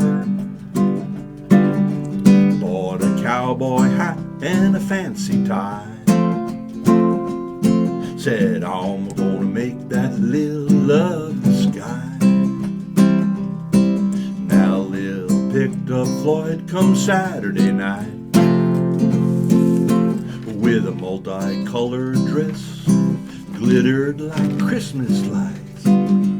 Floyd's heart pounded with delight. He said, let's go dancing, Lil, it's Saturday night. Let's go dancing come Saturday night. You'll be my gal, so proud to be your guy. Let's go dancing come Saturday night. We'll slip out back near the railroad tracks, kiss 'neath the moonlight, dancing Saturday night. Floyd. Let's see, there's a guy in there. Well, we'll forget it. But anyway, that's a little bit of that story, Floyd, Lil and the Grill. Nice. Yeah. So, Did you write actually, that? there's a guy end up in the song. He wants to dance with Lil, and he said, "Hey, this Lil's for me. She ain't dancing with you." And they go dancing, and they kiss 'neath the moonlight Nice. near the railroad tracks. By the way, I can guess what's going on with Kate on Sunday with you. What? So, like you, who is surprisingly shy, Kate, who is the singer, drummer, hairstylist, she's actually surprisingly shy, and she's so nervous about you asking her to be on the radio because she hates saying no to people, and she gets so scared and she hated going on live radio because she was so nervous. Oh yeah. Yeah, she hated it. Oh man, she was like, Silent never night. do that again, you know. No, I think that I should start bothering her. Well, I should yell it out. That's- Hey, you need to be on the show. Barbara keeps asking me to take pictures of your wife playing Yeah. the ukulele. Yeah. Because we're She just doing a got whole new- we're doing a whole presentation in the next Vero's Voice on ukuleles. I've reached this astounding popularity. My grandma used to play ukulele. Oh, cool. Oh yeah. When My I was wife a kid. actually just bought a new ukulele. What color? The green one? It's a nice wood one, and Oh. it's a nicer kind because there's different sizes. I think it's the tenor ukulele. There's one you But can it's- buy where you can have the same chords. Oh yeah. It's not that one. It's the one. That one is a lot lower. In Well, tone. anyway, we're doing an article in Vero's Voice magazine, and every time I go to church, Barbara says, "Could you please take a picture of Reverend the Reverend's wife there playing the ukulele?" And I have to go back, and I said, "No, she didn't play it today." Yeah, she drums too. So She drums on the too. drum. Yeah, but So you think she avoids me because she's afraid I'm going to ask her? to go live on the radio. Really? She specifically has Yeah. it's like spiders, cockroaches, and going live on the Okay. radio. are Well, like she her comes in here fears. with Mark the Hair Guy. She's Spiders. even on TV with Mark the Hair Guy. She's on the TV show that we shoot here. She's on the radio, the Facebook. Yeah. She does all this stuff, Mark. But she won't come on my show. But she'll go on Mark the Hair. But Mark the Hair Guy, of course, it is It's her recorded. boss, too. So it's in Yeah, that it's order? Recorded is the main thing, but it's also her boss. It's in that order of spiders, snakes, and cockroaches, and red palm. Her 4 biggest fears. Thank you. Oh, what's her fear? It's I not. didn't say red. I Palmer. resemble that. I said going on the radio. It's not for every. Some people really love the spontaneous improv. Kind of like no Yeah, script. yeah. Other people that terrify. Pastor Richard, thanks for coming in. When is your service? 10:30 on Sunday Where? at right. Well, I can't say Outback anymore. Next to the bowling alley. Next to the bowling. Chuck Cannon, what's Yes. your restaurant? CJ Cannons, How many years in business? 34. It's a great destination. Chuck Cannon's restaurant out at CJ Cannon's, out at Vero's Municipal Airport Strip for breakfast, lunch, and dinner. CJ Cannon's. And Beverly, you'll be staying with me for the next hour, right? Love to. Okay, darling. This is the matter of the hour. We'll be back momentarily. You really are leaving, huh? Yes, ma'am. See you I'll next be right back. Monday. You really are leaving, eh? All right. You are also. Yeah, it's good seeing you. Same here. Thank you for all your thoughts and prayers. Oh, yes, and be careful. Very good. I like that color too. Rest I got a as call much as over you there. I can. dropped Yeah, that red one over there. What? It They is? called me. Trying Oh, to they ease did. Okay. back. Or they put my- emailed me or I something. put my phone number on there.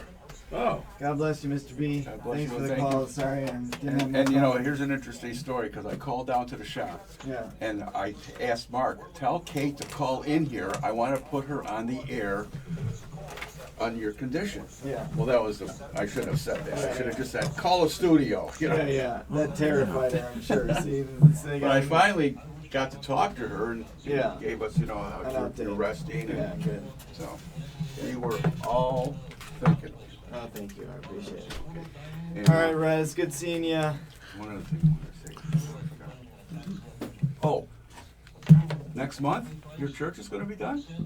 Hopefully in about a month. Really? Yeah. Wow. That's way Hello. ahead of schedule. It's a little ahead of schedule. Yeah. I mean, it's shockingly on. Are you here to schedule. see me? See you, Rhett. Well, you asked me to come. Oh, that's right. So I'm You here. did. Good. So are you in a rush? Yeah. Okay. Have a seat. You can join us. Like the altar stone. All right, I've just been listening to you on the way. First time ever. Did it sound good or no? A lot of laughing, and I wasn't sure what the jokes were, but that's because I'm a Brit. You're a Brit.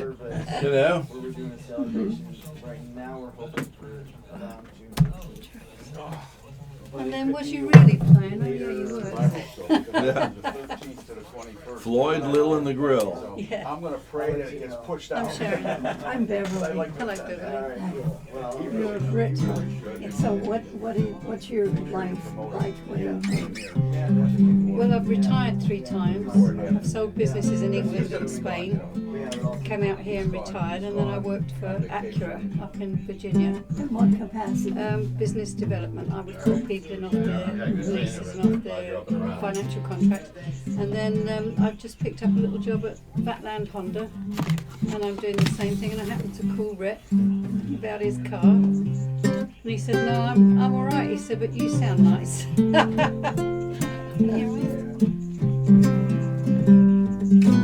Goodbye, Chuck. See you in a little while. All right. The funny thing is, I lived in Spain for 6 years. You what? I lived in Spain for 6 years. Barcelona?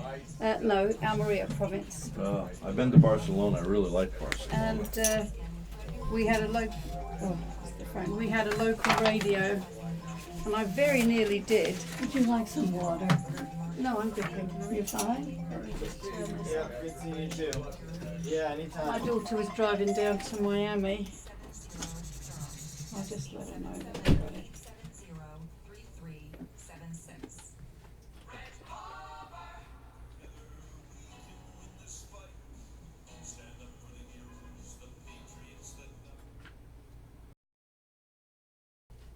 American Great. CD for Memorial Day. No, it should be the whole year. Seriously. That way I can collect residuals. Okay.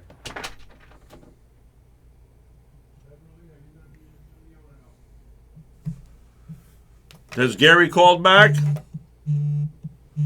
No, he hasn't.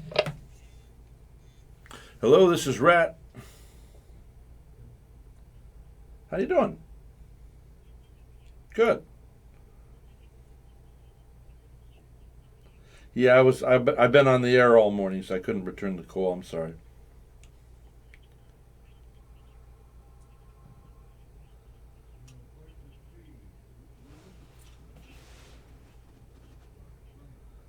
Well, you tell him it's in our contract that he has to meet me today, and and then next time he's going to have to buy the lunch.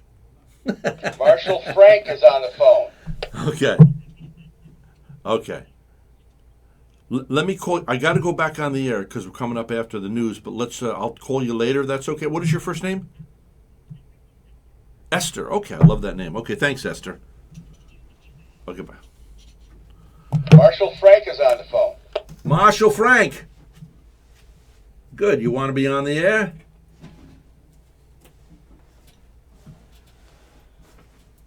Now, we were supposed to fix this, Mr. B, so we could have 2 people at a time. Yes, sir. So we can get Gary on there, too. Yes, sir. Okay, He'll call in on the other phone. Okay. Is he calling in?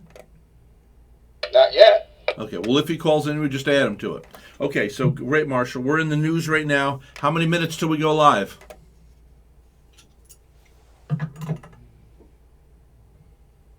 About 3 minutes? About 5 minutes because you got the rest of the news and you got 2 minutes of spots. Okay, can we take out those 2 minutes of spots? Who are they? Ocean Drive, Plastic Surgery, Suds and Shine, Tides, and VNA. Nah, we better go with those. We better play them. Okay. So we'll, 4 more minutes? 3 more minutes? 4 more minutes now. Okay, 4 more minutes, Marshall. Okay, now you got some subjects you want to broach today? Well, what's current? I was up in the mountains. I was up in Georgia. We'll talk about that. Maggie Valley. Okay. Okay, so I'm going to put you on hold now. Okay, I'm going to hang up the phone. He'll be on hold, right? Okay. So now, hold on. Now, your name again is? I'm Sharon. Okay, Sharon. With 2 R's. Sharon. Last name? Stanford, Stanford. Rhett, can you have that young lady speak into the mic? Oh, he wants you to do a mic test. Just count to 10 if you want. Count to 10. Yeah, you got to come in much closer, though. 1, 2, 3, 4, 5, 6, 7, 8, 9, 10. Now you want to make sure you come real close. Almost need to kiss it. Almost need to kiss it. There you go. Now, so I figured this the first half an hour here, you guys can just kind of tune in. If you got something to say, raise your finger. Just listen, get comfortable, And she might be doing some ads for us. Great. I liked her. She was on the phone with me at Honda. Yeah. And, yeah. It's classic. I'm excited.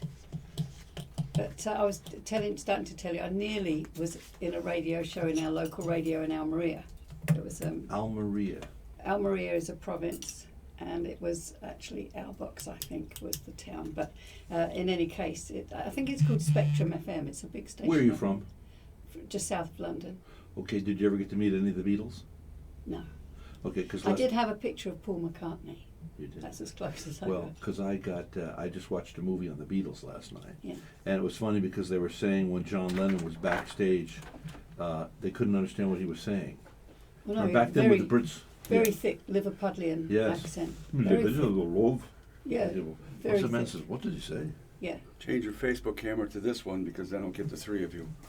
I did. Oh no, I No, didn't. no. Okay. We have one major problem here, though. What's you know what that? that is? Yeah. They can't hear Gary. We got to get that changed. They can't hear Frank. We shouldn't go They live have on to- Facebook. They have to. Oh yeah, on Facebook. Yeah. Well, somebody's got to wire that in somehow. Yeah. For the phone to come in because this is the only If mic. you have any questions or you don't want to And they should interrupt put their anyone, headphones just on, that, jot it down. I'm going to before. test this to see if we're on, What by do the you way. do, Beverly? Are you? I'm a co-host. It should be. I got it on in the Make stu- the in the coffee control or room. greet people. I didn't know if you was his wife. No, No, no, no he's- relation. no.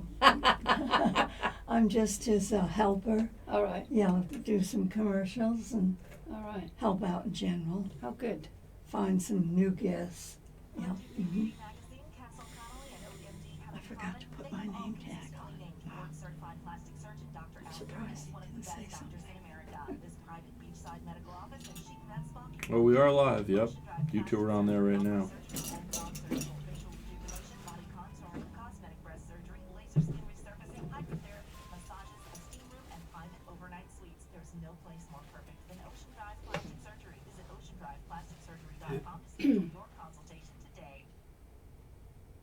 Every time I get my car washed, I save $22. How? At Suds and Shine. It's right in front of the Minuteman Press on 12th. That's right. It only costs $5. Typical car wash costs what? $23, $24 to $27. So I save $22 every time I go over on 12th Street and I go to Suds and Shine right in front of Minuteman Press. The tide is in. Whether it be a special event, romantic dinner, or a great night out, it is sure to be a memorable event at the Tides Restaurant. Chef Kelleher's latest innovations, always an award-winning What's this culinary next experience. stage? Is this a half an hour? Fresh Next seafood, one. locally grown, organically raised vegetables, and the finest meats to create masterful presentations of both flavor and form. A complete dining experience to meet all your expectations. The Tides Restaurant, 3103 Cardinal Drive, Vero Beach. After a surgery, injury, or hospital stay, your doctor may recommend home health care services to help you recover in the comfort and safety of your home. The Visiting Nurse Association's highly skilled nurses, therapists, and aides have been trusted to care for this community for over 40 years. Are you The hearing? VNA is committed You're to hearing providing what they're saying? patient-focused care so you can return to doing the very things that are loud. most important to Okay. you. When your doctor recommends home health care, you have a choice. Choose the VNA. Learn more at vnatc.com/choosevna.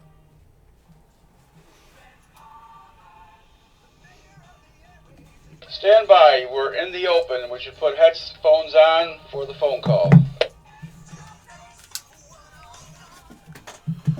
Yes, and watch my directions, because lately you've been putting her mic up too loud, and it affects the mics and everything. So I want to sound really good, you know. Okay. So, all right. You will sound very good, but then I can't hear. Yes, this is the mayor of the airways. How are you, ladies and gentlemen? It's another beautiful day in paradise. One of my favorite people is on the line right now. He is, of course, Marshall Frank. Good morning, Marshall. I am Marshall Frank, of course. How are you, Rhett? We're doing fine. Is Gary Wheeler on the line also, or no? He hasn't called back. Okay, we're waiting for Gary Wheeler to join us. But Marshall Frank, okay, we need to turn her mic down, please. It's too, it affects the quality of the mic over here. Yep, please turn it down. Please turn her mic down. It's off. No, it's not. Hear that? That's not off. Good morning, That's not Gary. off. Okay. All right, how you doing, Marshall?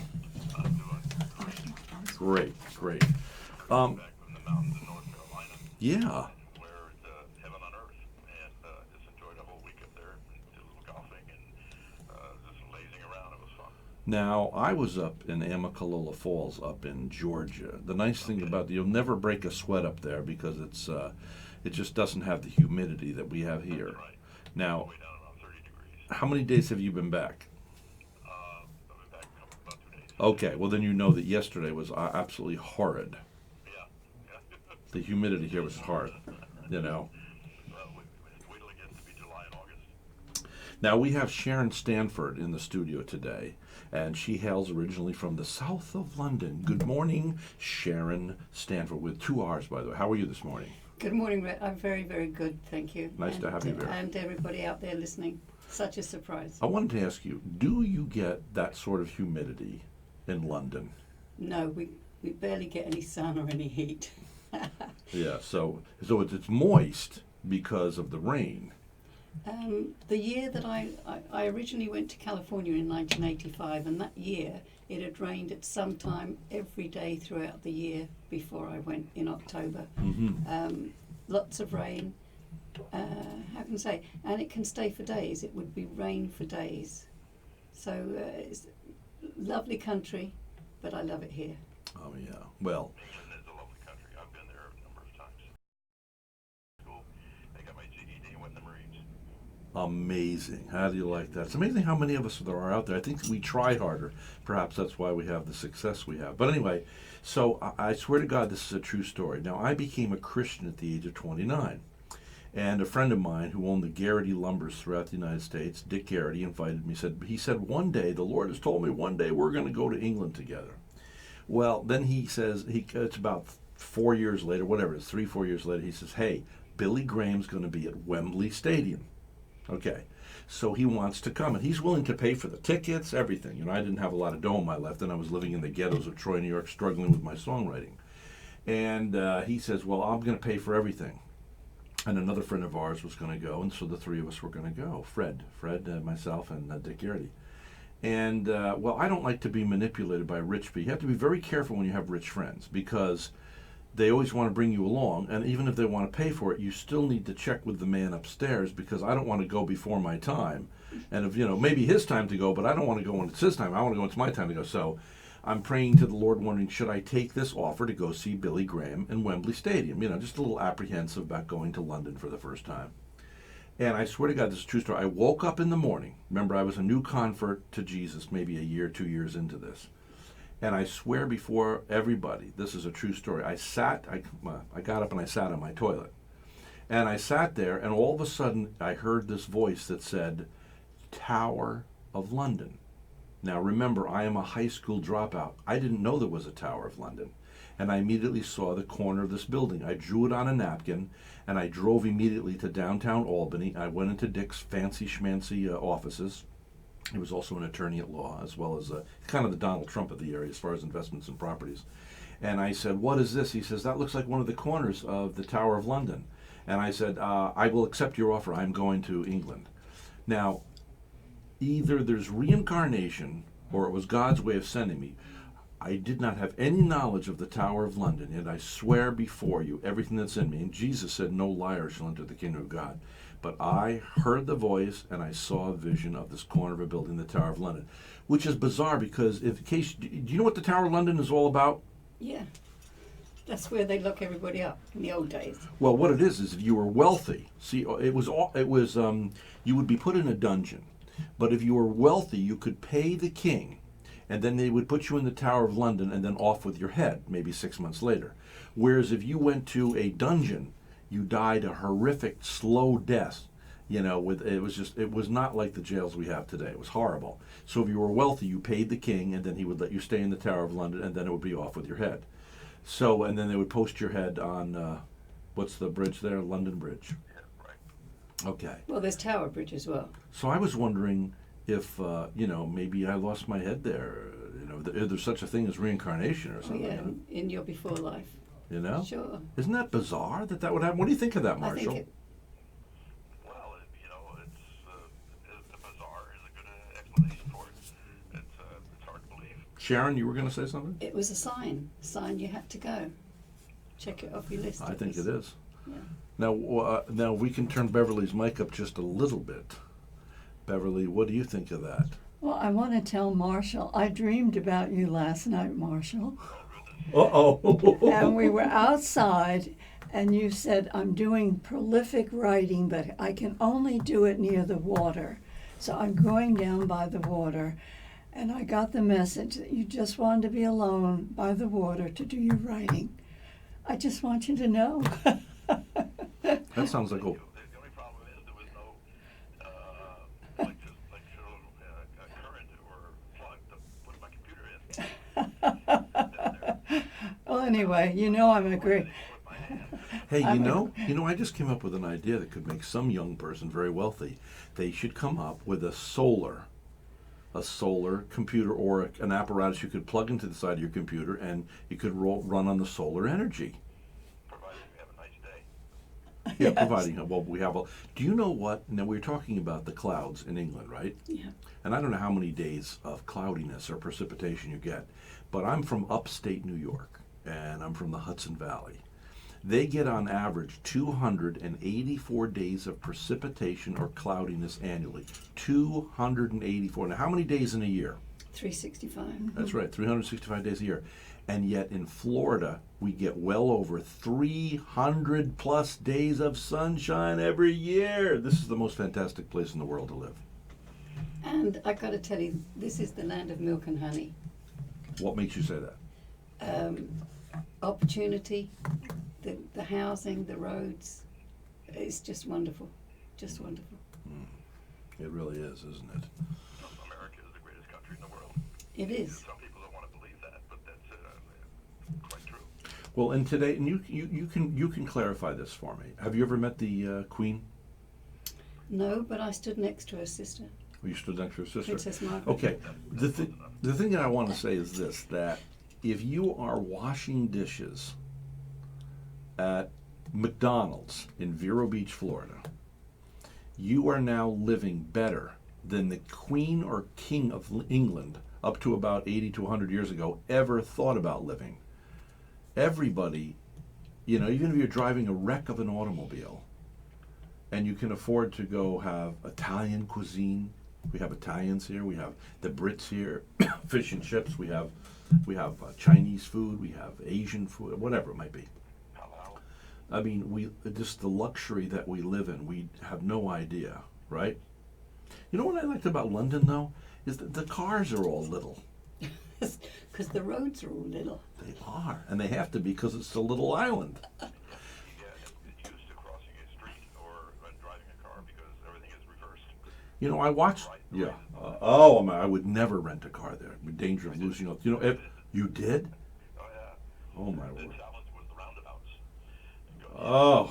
There are many places that no red lights at the intersection, so they just build roundabouts, so there's no stopping of traffic. And the roundabouts, when you get in it, you go left, not right. And at first it can be very confusing, but you catch on after a while. Now, every year, I want to warn people if they go to London, every year American tourists are killed in England because they look the wrong way for traffic and then step out in front of a car. And so when you go to England, look both ways, okay? Now, by the way, I just watched a movie on the Beatles last night, and I'm very fascinated. I hope I get to meet Paul McCartney face to face before either one of us leaves this earth. And I will tell you why. As I've gotten older, I do a study on people, and I could be wrong. And everybody has their episodes of being a jackass. I know I've had mine in life. But one thing, I've noticed one thing, that the Beatles all had favor with the man upstairs. And I believe it's because they all had humility. Right from the start, they had great humor. And it was self-deprecating humor. You can only have self-deprecating humor if you are superior intellectually and if you are superior as far as having true humility. I've observed, believe me, I've watched so many movies on these guys. And Mick Jagger, you go, he goes hopping around out there, but it's not arrogant. I know stories where people have been auditioning to dance for the Rolling Stones or something. He'll be sitting in a big theater that's empty with the producer. They'll go on break. And he'll yell up to the people that are auditioning, would anybody like me to get you a cup of tea? This is Mick Jagger. He can hire 1,000 people to bring him cups of tea and not run out of money. So this man, I see that it says in the Bible, it says that humility is before riches, honor, and life. and that God resists the proud but gives grace to the humble. It also says, that a pride precedeth a fall. So I have found that the Beatles, and I've been close to Ringo, they're short little fellas, and they have humility, and they have great talent. Well, they were ordinary people. With extraordinary but talent. But geniuses. Yes. That's what Yes. it's all about. So when you were up in the Carolinas last week, where'd you go? We stayed in Maggie Valley. Ourselves and another couple rented a big house, not a big house, but a good-sized house, plenty of room. Mm-hmm. But that had a game room and everything else. And we just did a lot of sightseeing and driving around and relaxing and enjoying the low humidity and the wonderful weather. Where is this place? Maggie Valley is about 30 minutes west of Asheville. Oh. And Asheville, of course, they have the Biltmore. Yeah. Yeah. Yeah. The big house. Yeah, I've been there. The Vanderbilts built that in the 1890s. It's the largest private home in the United States. Do you know? Yeah. Second most visited tourist attraction in the state of North Carolina. No, really. But do you know that we now have an airline right here in Vero Beach, and for $250 it flies you right up to Asheville. Really? Saves you all that driving. Yeah. What's the name of the airline? Spirit? No, it's right here out of Vero Beach. What is Elite. Pardon me? Oh, Elite. Elite. Yes. It flies right to Asheville. I'll remember their name better once they start advertising with me. Yes, it is Elite. Because otherwise, to fly up there, you need to connect either Atlanta or Charlotte. Yeah, and I don't take flights anymore where you have to land two places. It just drags out the day. The going for the security, it's just not as pleasant as it. Now, let me ask you this, Sharon, with 2 R's. Sharon, you're originally hail from England. Do you go back? We're very lucky. My husband's daughter, so my stepdaughter works for Virgin. Oh. And we can go as many times as we like for pennies. Oh, do you go first class? We do. We Oh. do. Either business or first class. And so we can go several times a year if we want to do that. But of course they like coming out here to the weather. They'll come out. And now there's a case of humility. Branson, whatever his name is. I watched a movie. Richard Branson. Yes, have you met him yet or no? I lived close by to his mother. Really? Whether that counts, I don't know. It does, and she was a lovely lady, by the way. He, once again, has over 10 companies that grosses over $1 billion a year, and he has humility. He's another ordinary man who is a genius. Yeah, he is. And he has humility. And I don't know why I'm talking about humility so much lately. Maybe perhaps it's because I don't have enough. But when I met Billy Graham and I interviewed him, I broached the subject of humility, and he leaned in. It was just the two of us there, and he leaned in. He goes, "Well, Rhett," he says, "if we're talking about humility, we haven't got it." Some people are so proud of their humility. Rhett, can I mention something talking about? Please. I've said genius 3 times. Have you been watching Einstein? I have not. Wonderful, wonderful show. Wonderful. Yes. You really don't want it to finish. You want the next episode right then. How many episodes are there? I think I've seen 3. So I think 3 is it. yeah. Do you know that he did not begin speaking till he was like 5 or 6? Do you know that they considered him an idiot? Probably. Yeah. Probably. Do you know that Edison was given a Edison came home from school one day with a letter. He couldn't read yet.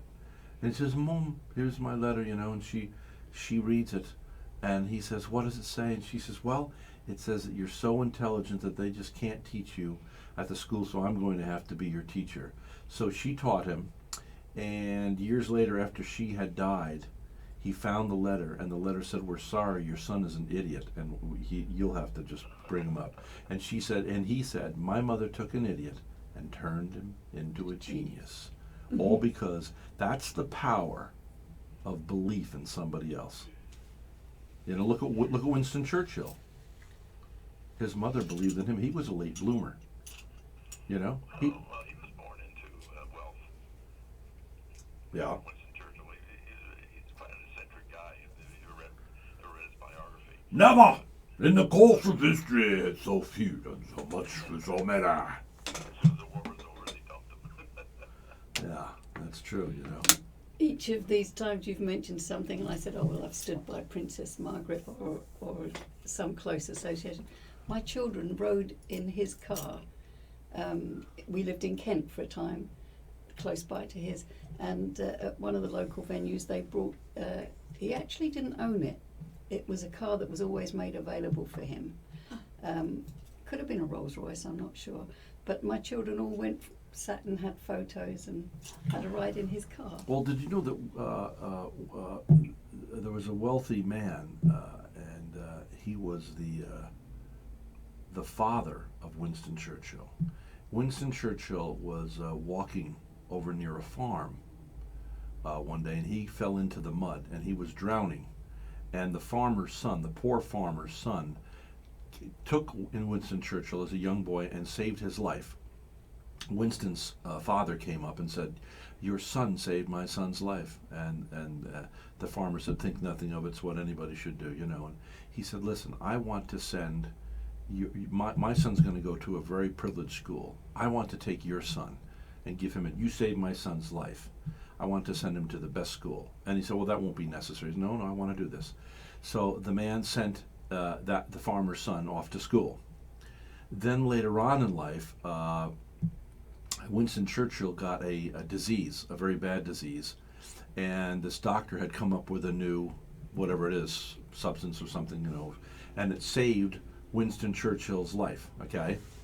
Guess who that was? That doctor was the son of the farmer. Oh, wow. That's a powerful story. It is. The circle. Yeah. Winston could sure put it away, though. I'm talking about alcohol. Yeah. He was, I heard that he drank sometimes a bottle a day. Oh yeah, he did. That's true. Yeah. I don't know how he survived it though, you know. The greatest quotation from Winston Churchill I ever heard is when he was sitting next to Lady Astor at some big function, at a banquet or something, and Lady Astor leaned over to him and said, "Mr. Churchill, you're drunk." So Churchill looked at her and said, "Yes, madam, that's correct.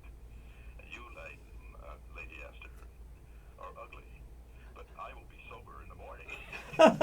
We got to take a break. We'll be right back.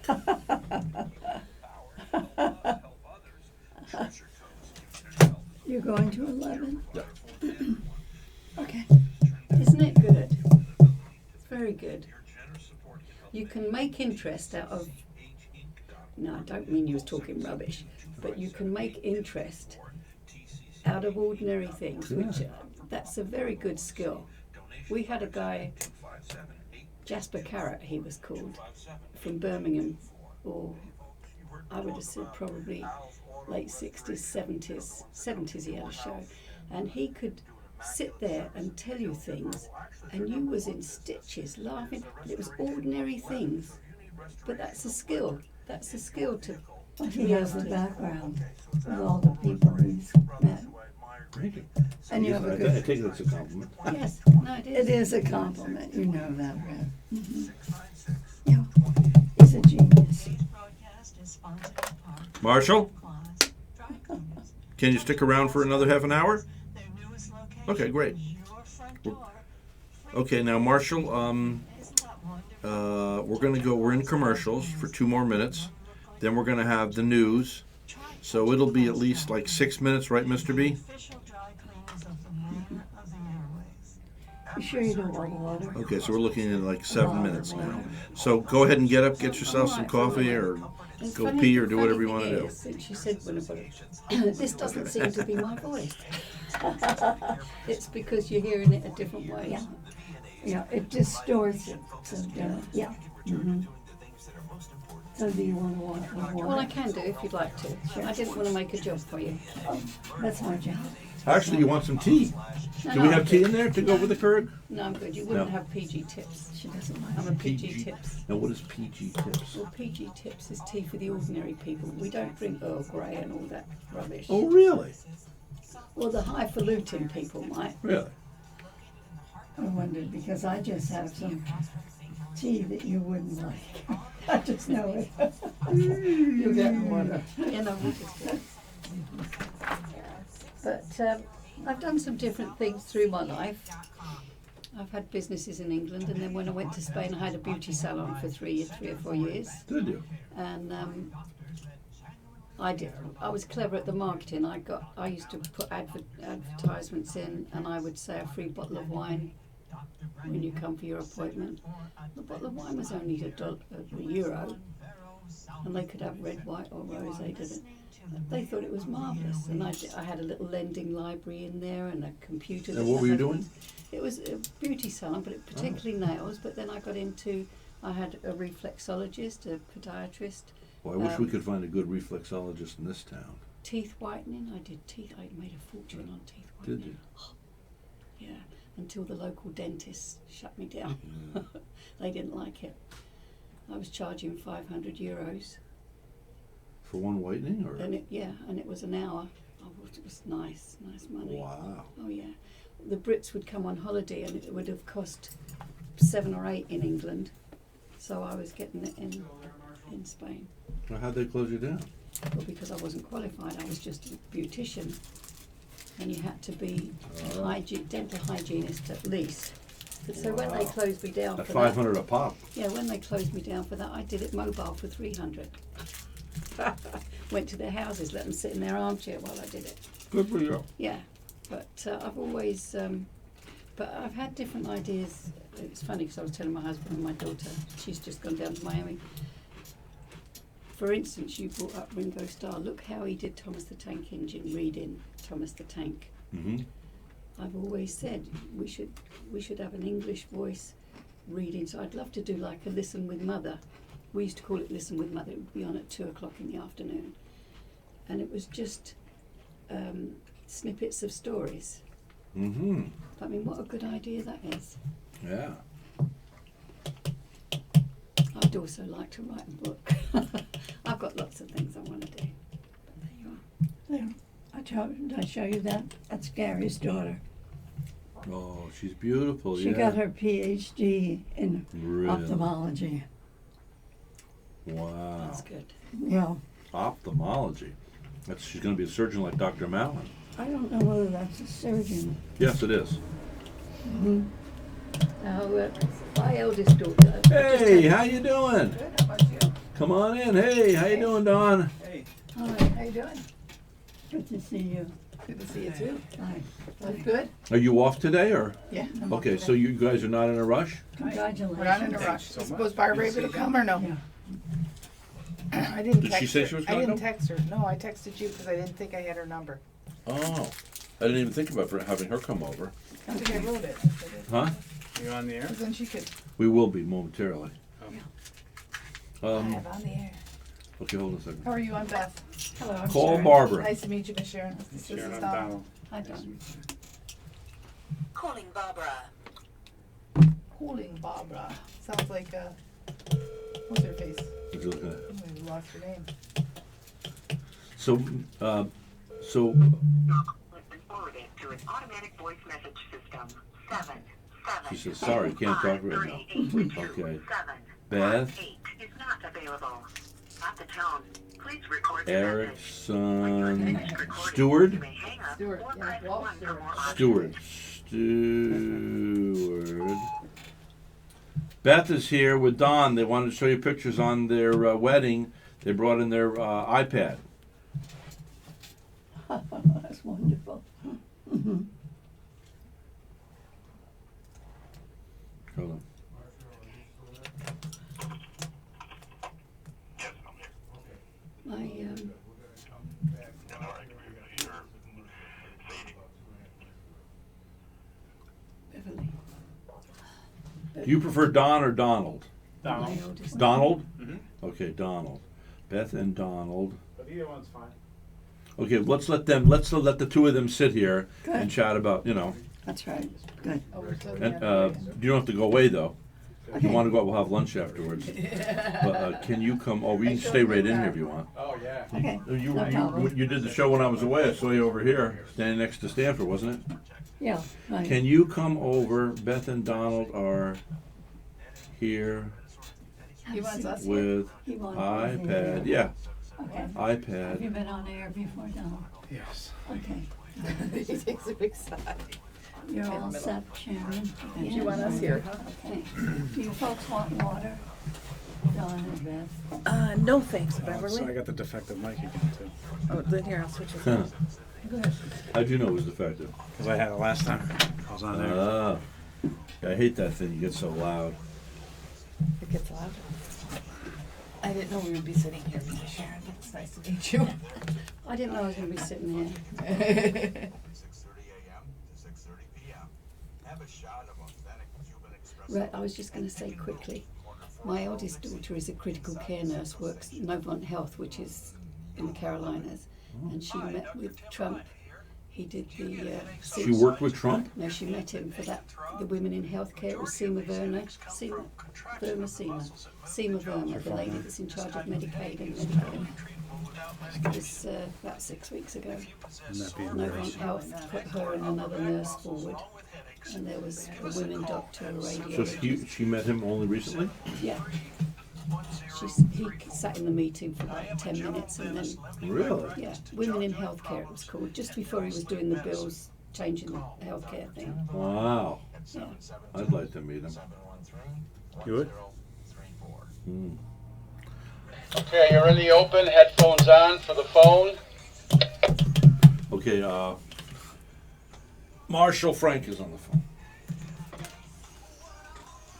It's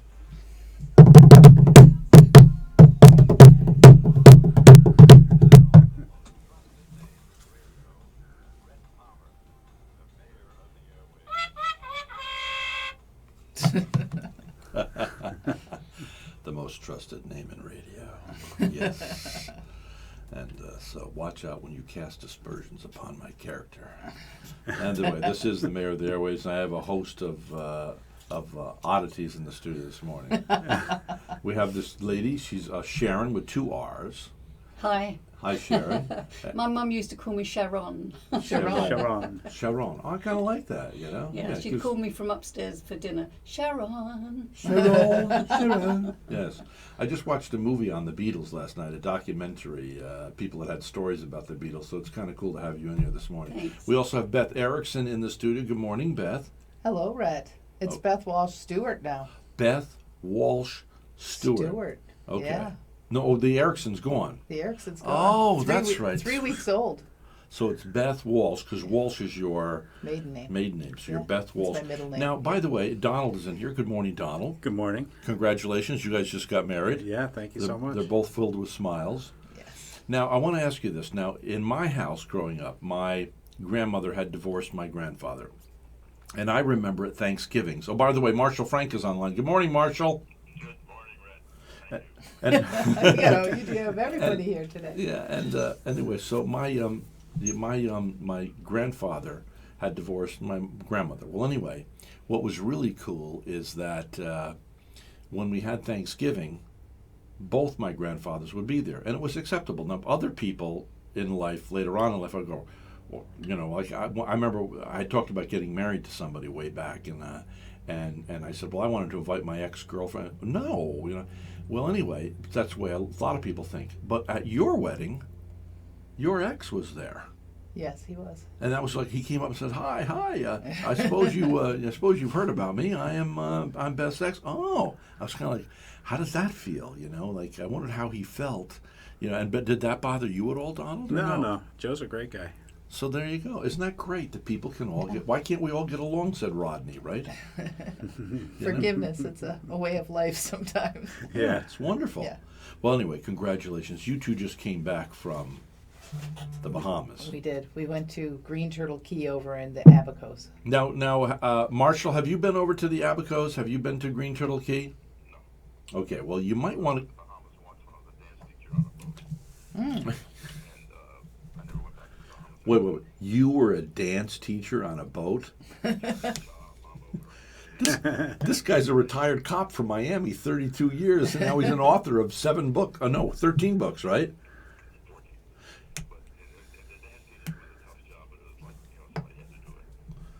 Yeah, well... and you got a free trip. I got over there a few years ago. I went on a cruise, and we got off at this private island. and the water was just fantastic. It just has this aqua green bluish, and you can just step in the sand. It's just, and it was only about 3 foot at its deepest. I mean, you could go way out. Anyway, and before that, Dr. Delaporte in town here has a house over there, a home, and he invited us over, flew over in the airplane, and had a fun time over there. But Green Turtle Key is only about 3 miles, right, long. It's about 3.5 miles long. Now, you and Donald are on your honeymoon, and you got a fantastic story. Listen to this. You found a little swimming hole. Tell us about this. We had gotten some new snorkel masks from Donald's sister, Eliza, and they're one piece. They're not the two pieces like you're used to using when you're snorkeling. And so we were looking around in the golf cart. We were driving the golf cart, and I said, oh, there's this beautiful little cove. It's called Cocoa Bay. And I said, that would be a great place to try the masks out. So the next day we went there with the masks, and we waited out. It was about, I don't know, waist high on Donald, almost chest high on me. We're fiddling with our masks, and I think Donald hits me in the arm, and I go, what? And he wasn't there. And I looked over, he was on the other side of me. So I was like, what was that? And this little sea turtle pops his head up. And so there were these 2 baby sea turtles that spent the afternoon swimming around with us. But not so little, really. Well, little in sea turtle terms, right? I guess, how would you say, about 2.5, 3 feet? Yeah. Yeah. And then the smaller one was smaller. He was probably 2 feet. And we swam with them all afternoon.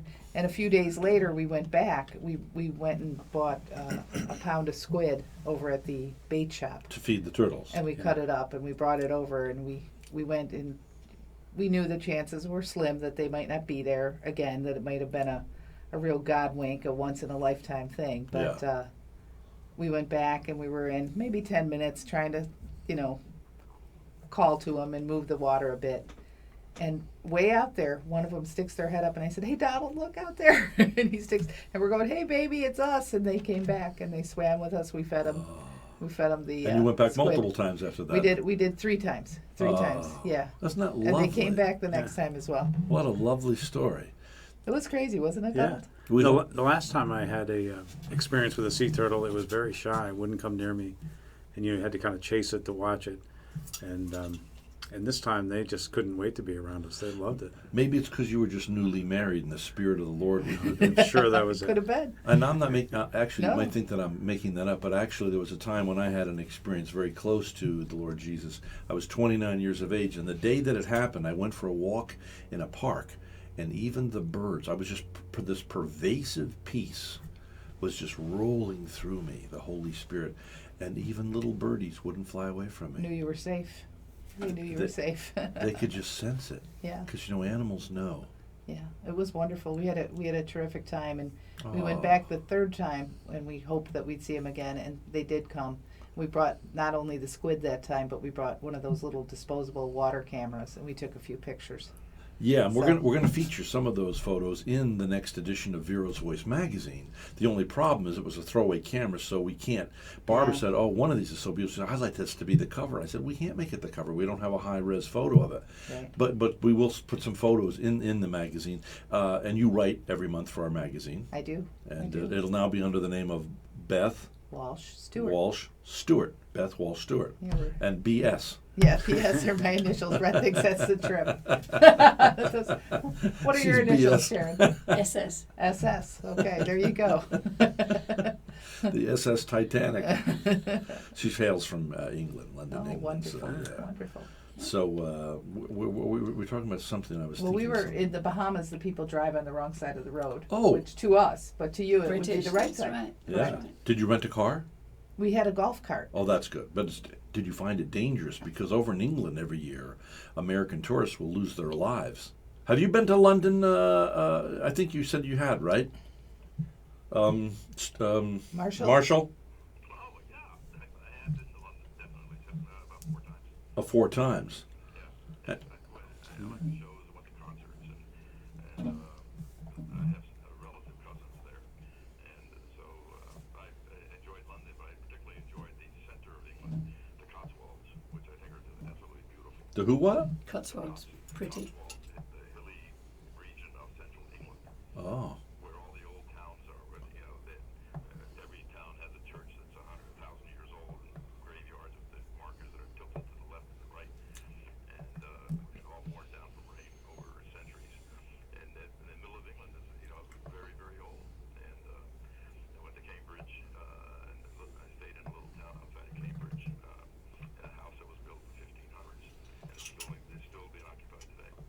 It's amazing. It's so great to be among in the midst of history. You know, one thing is over at the Tower of London, there were all these great, big, huge black birds.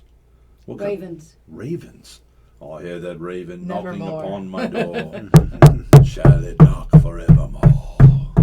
That was written by Edgar Allan Poe. Edgar Allan Poe. Edgar Allan Poe. That's it. Hey, Donald just got it right. That's free lunch, Donald. Also, when you were just in the Bahamas, you hired a private boat, and you went off and saw some other wildlife. On Green Turtle Key, anybody who goes there would know Brendel because he's like the dive master. It was his son took us on a boat to, it was about a 15-minute trip, Donald? Yeah, right next door. And south, like a little bit south, is that Just where a it was? little bit south. It was the next key over. And they're famous for what, Donald? Swimming pigs. Swimming pigs. There's another place that I guess is more well known for their swimming pigs. For their swimming pigs, and that's Exuma in the Mexico. Bahamas. Oh, or Mexico. Weren't they on No, the Exuma Bachelor? Weren't they in on the Bahamas. Bachelor and they stopped off with the swimming pigs? I Bachelor. don't know about it, but they just kept referring to it whenever we In read Exuma, about it. But this was in no name key, and we Yes. boated up, Yep. backed in.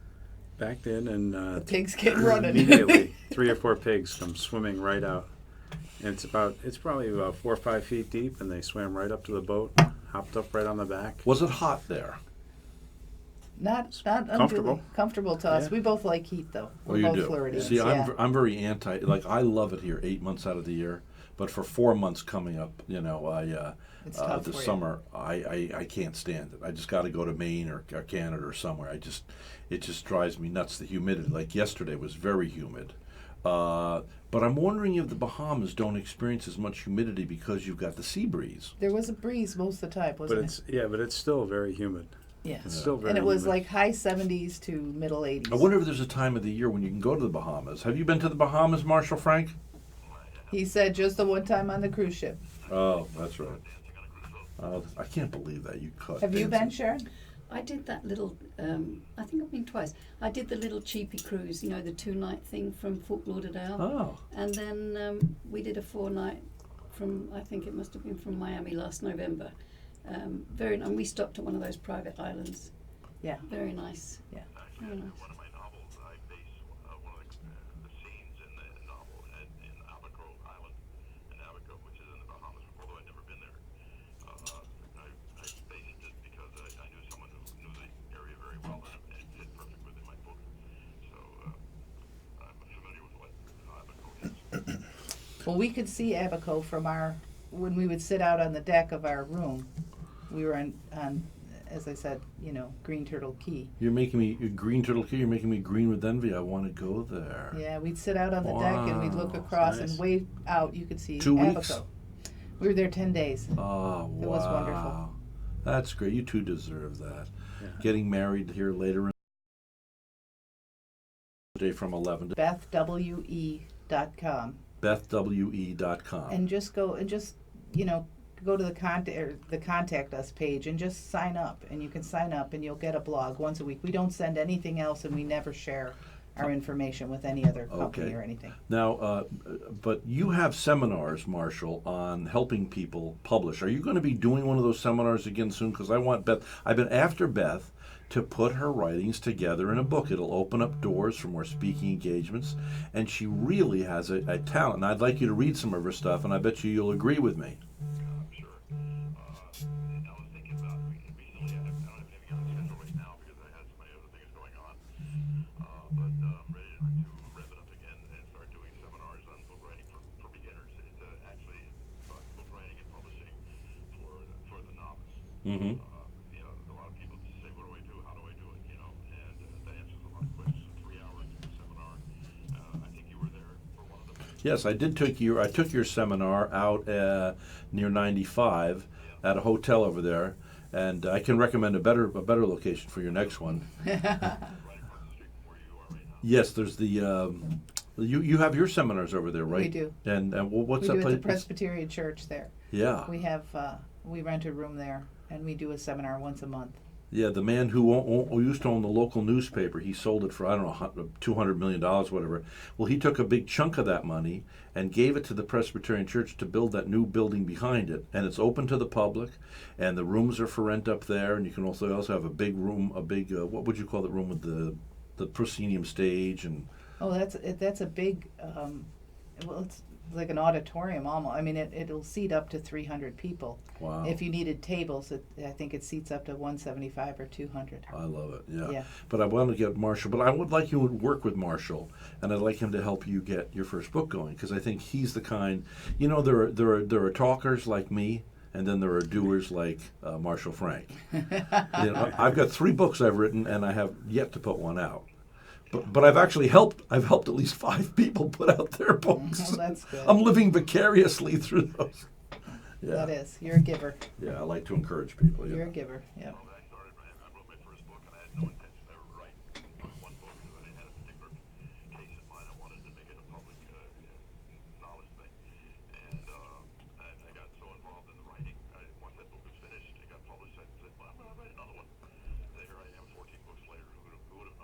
Yeah. Well, listen, we have to take a commercial break, so we're going to take a commercial break, and then we'll come back. And today's broadcast is brought to you in part by Mercedes-Benz of Fort Pierce. Test drive the brand new E-Class. It is lovely. I say, you've got to talk like this, I should have you do an advertisement there for Mercedes-Benz. Can you say that? Say, come to Mercedes-Benz. Come to Mercedes-Benz. Yes, in Fort Pierce. In Fort Pierce. And have a lovely test drive. And have a super lovely test drive. And see Mark. And see Mark. He's the man who worked with Rhett and Barbara. He's the man who worked with Rhett and Barbara. And he's a fantastic salesman. Salesman seems like a pejorative term. What could you say? Consultant. How about that? Is that a better word? For sure. Anyway, well, she loves her E-Class. I love my GLE, and I recommend Mercedes-Benz of Fort Pierce. Got to take a break. We'll be right back. It's not over yet. For some reason, it's like I'm whispering. Now, when I phone you, I'm talking in a loud voice, but now I'm going to like not a sexy voice. Oh, we pulled you. Hey, Barbara, you there? Okay, so here's Beth. We're on. I took a break. Hey, Barbara. You'll have about 3.5 minutes before noon. We brought the iPad with pictures. I didn't know if you could. I texted Rhett earlier because I didn't think I had your number. And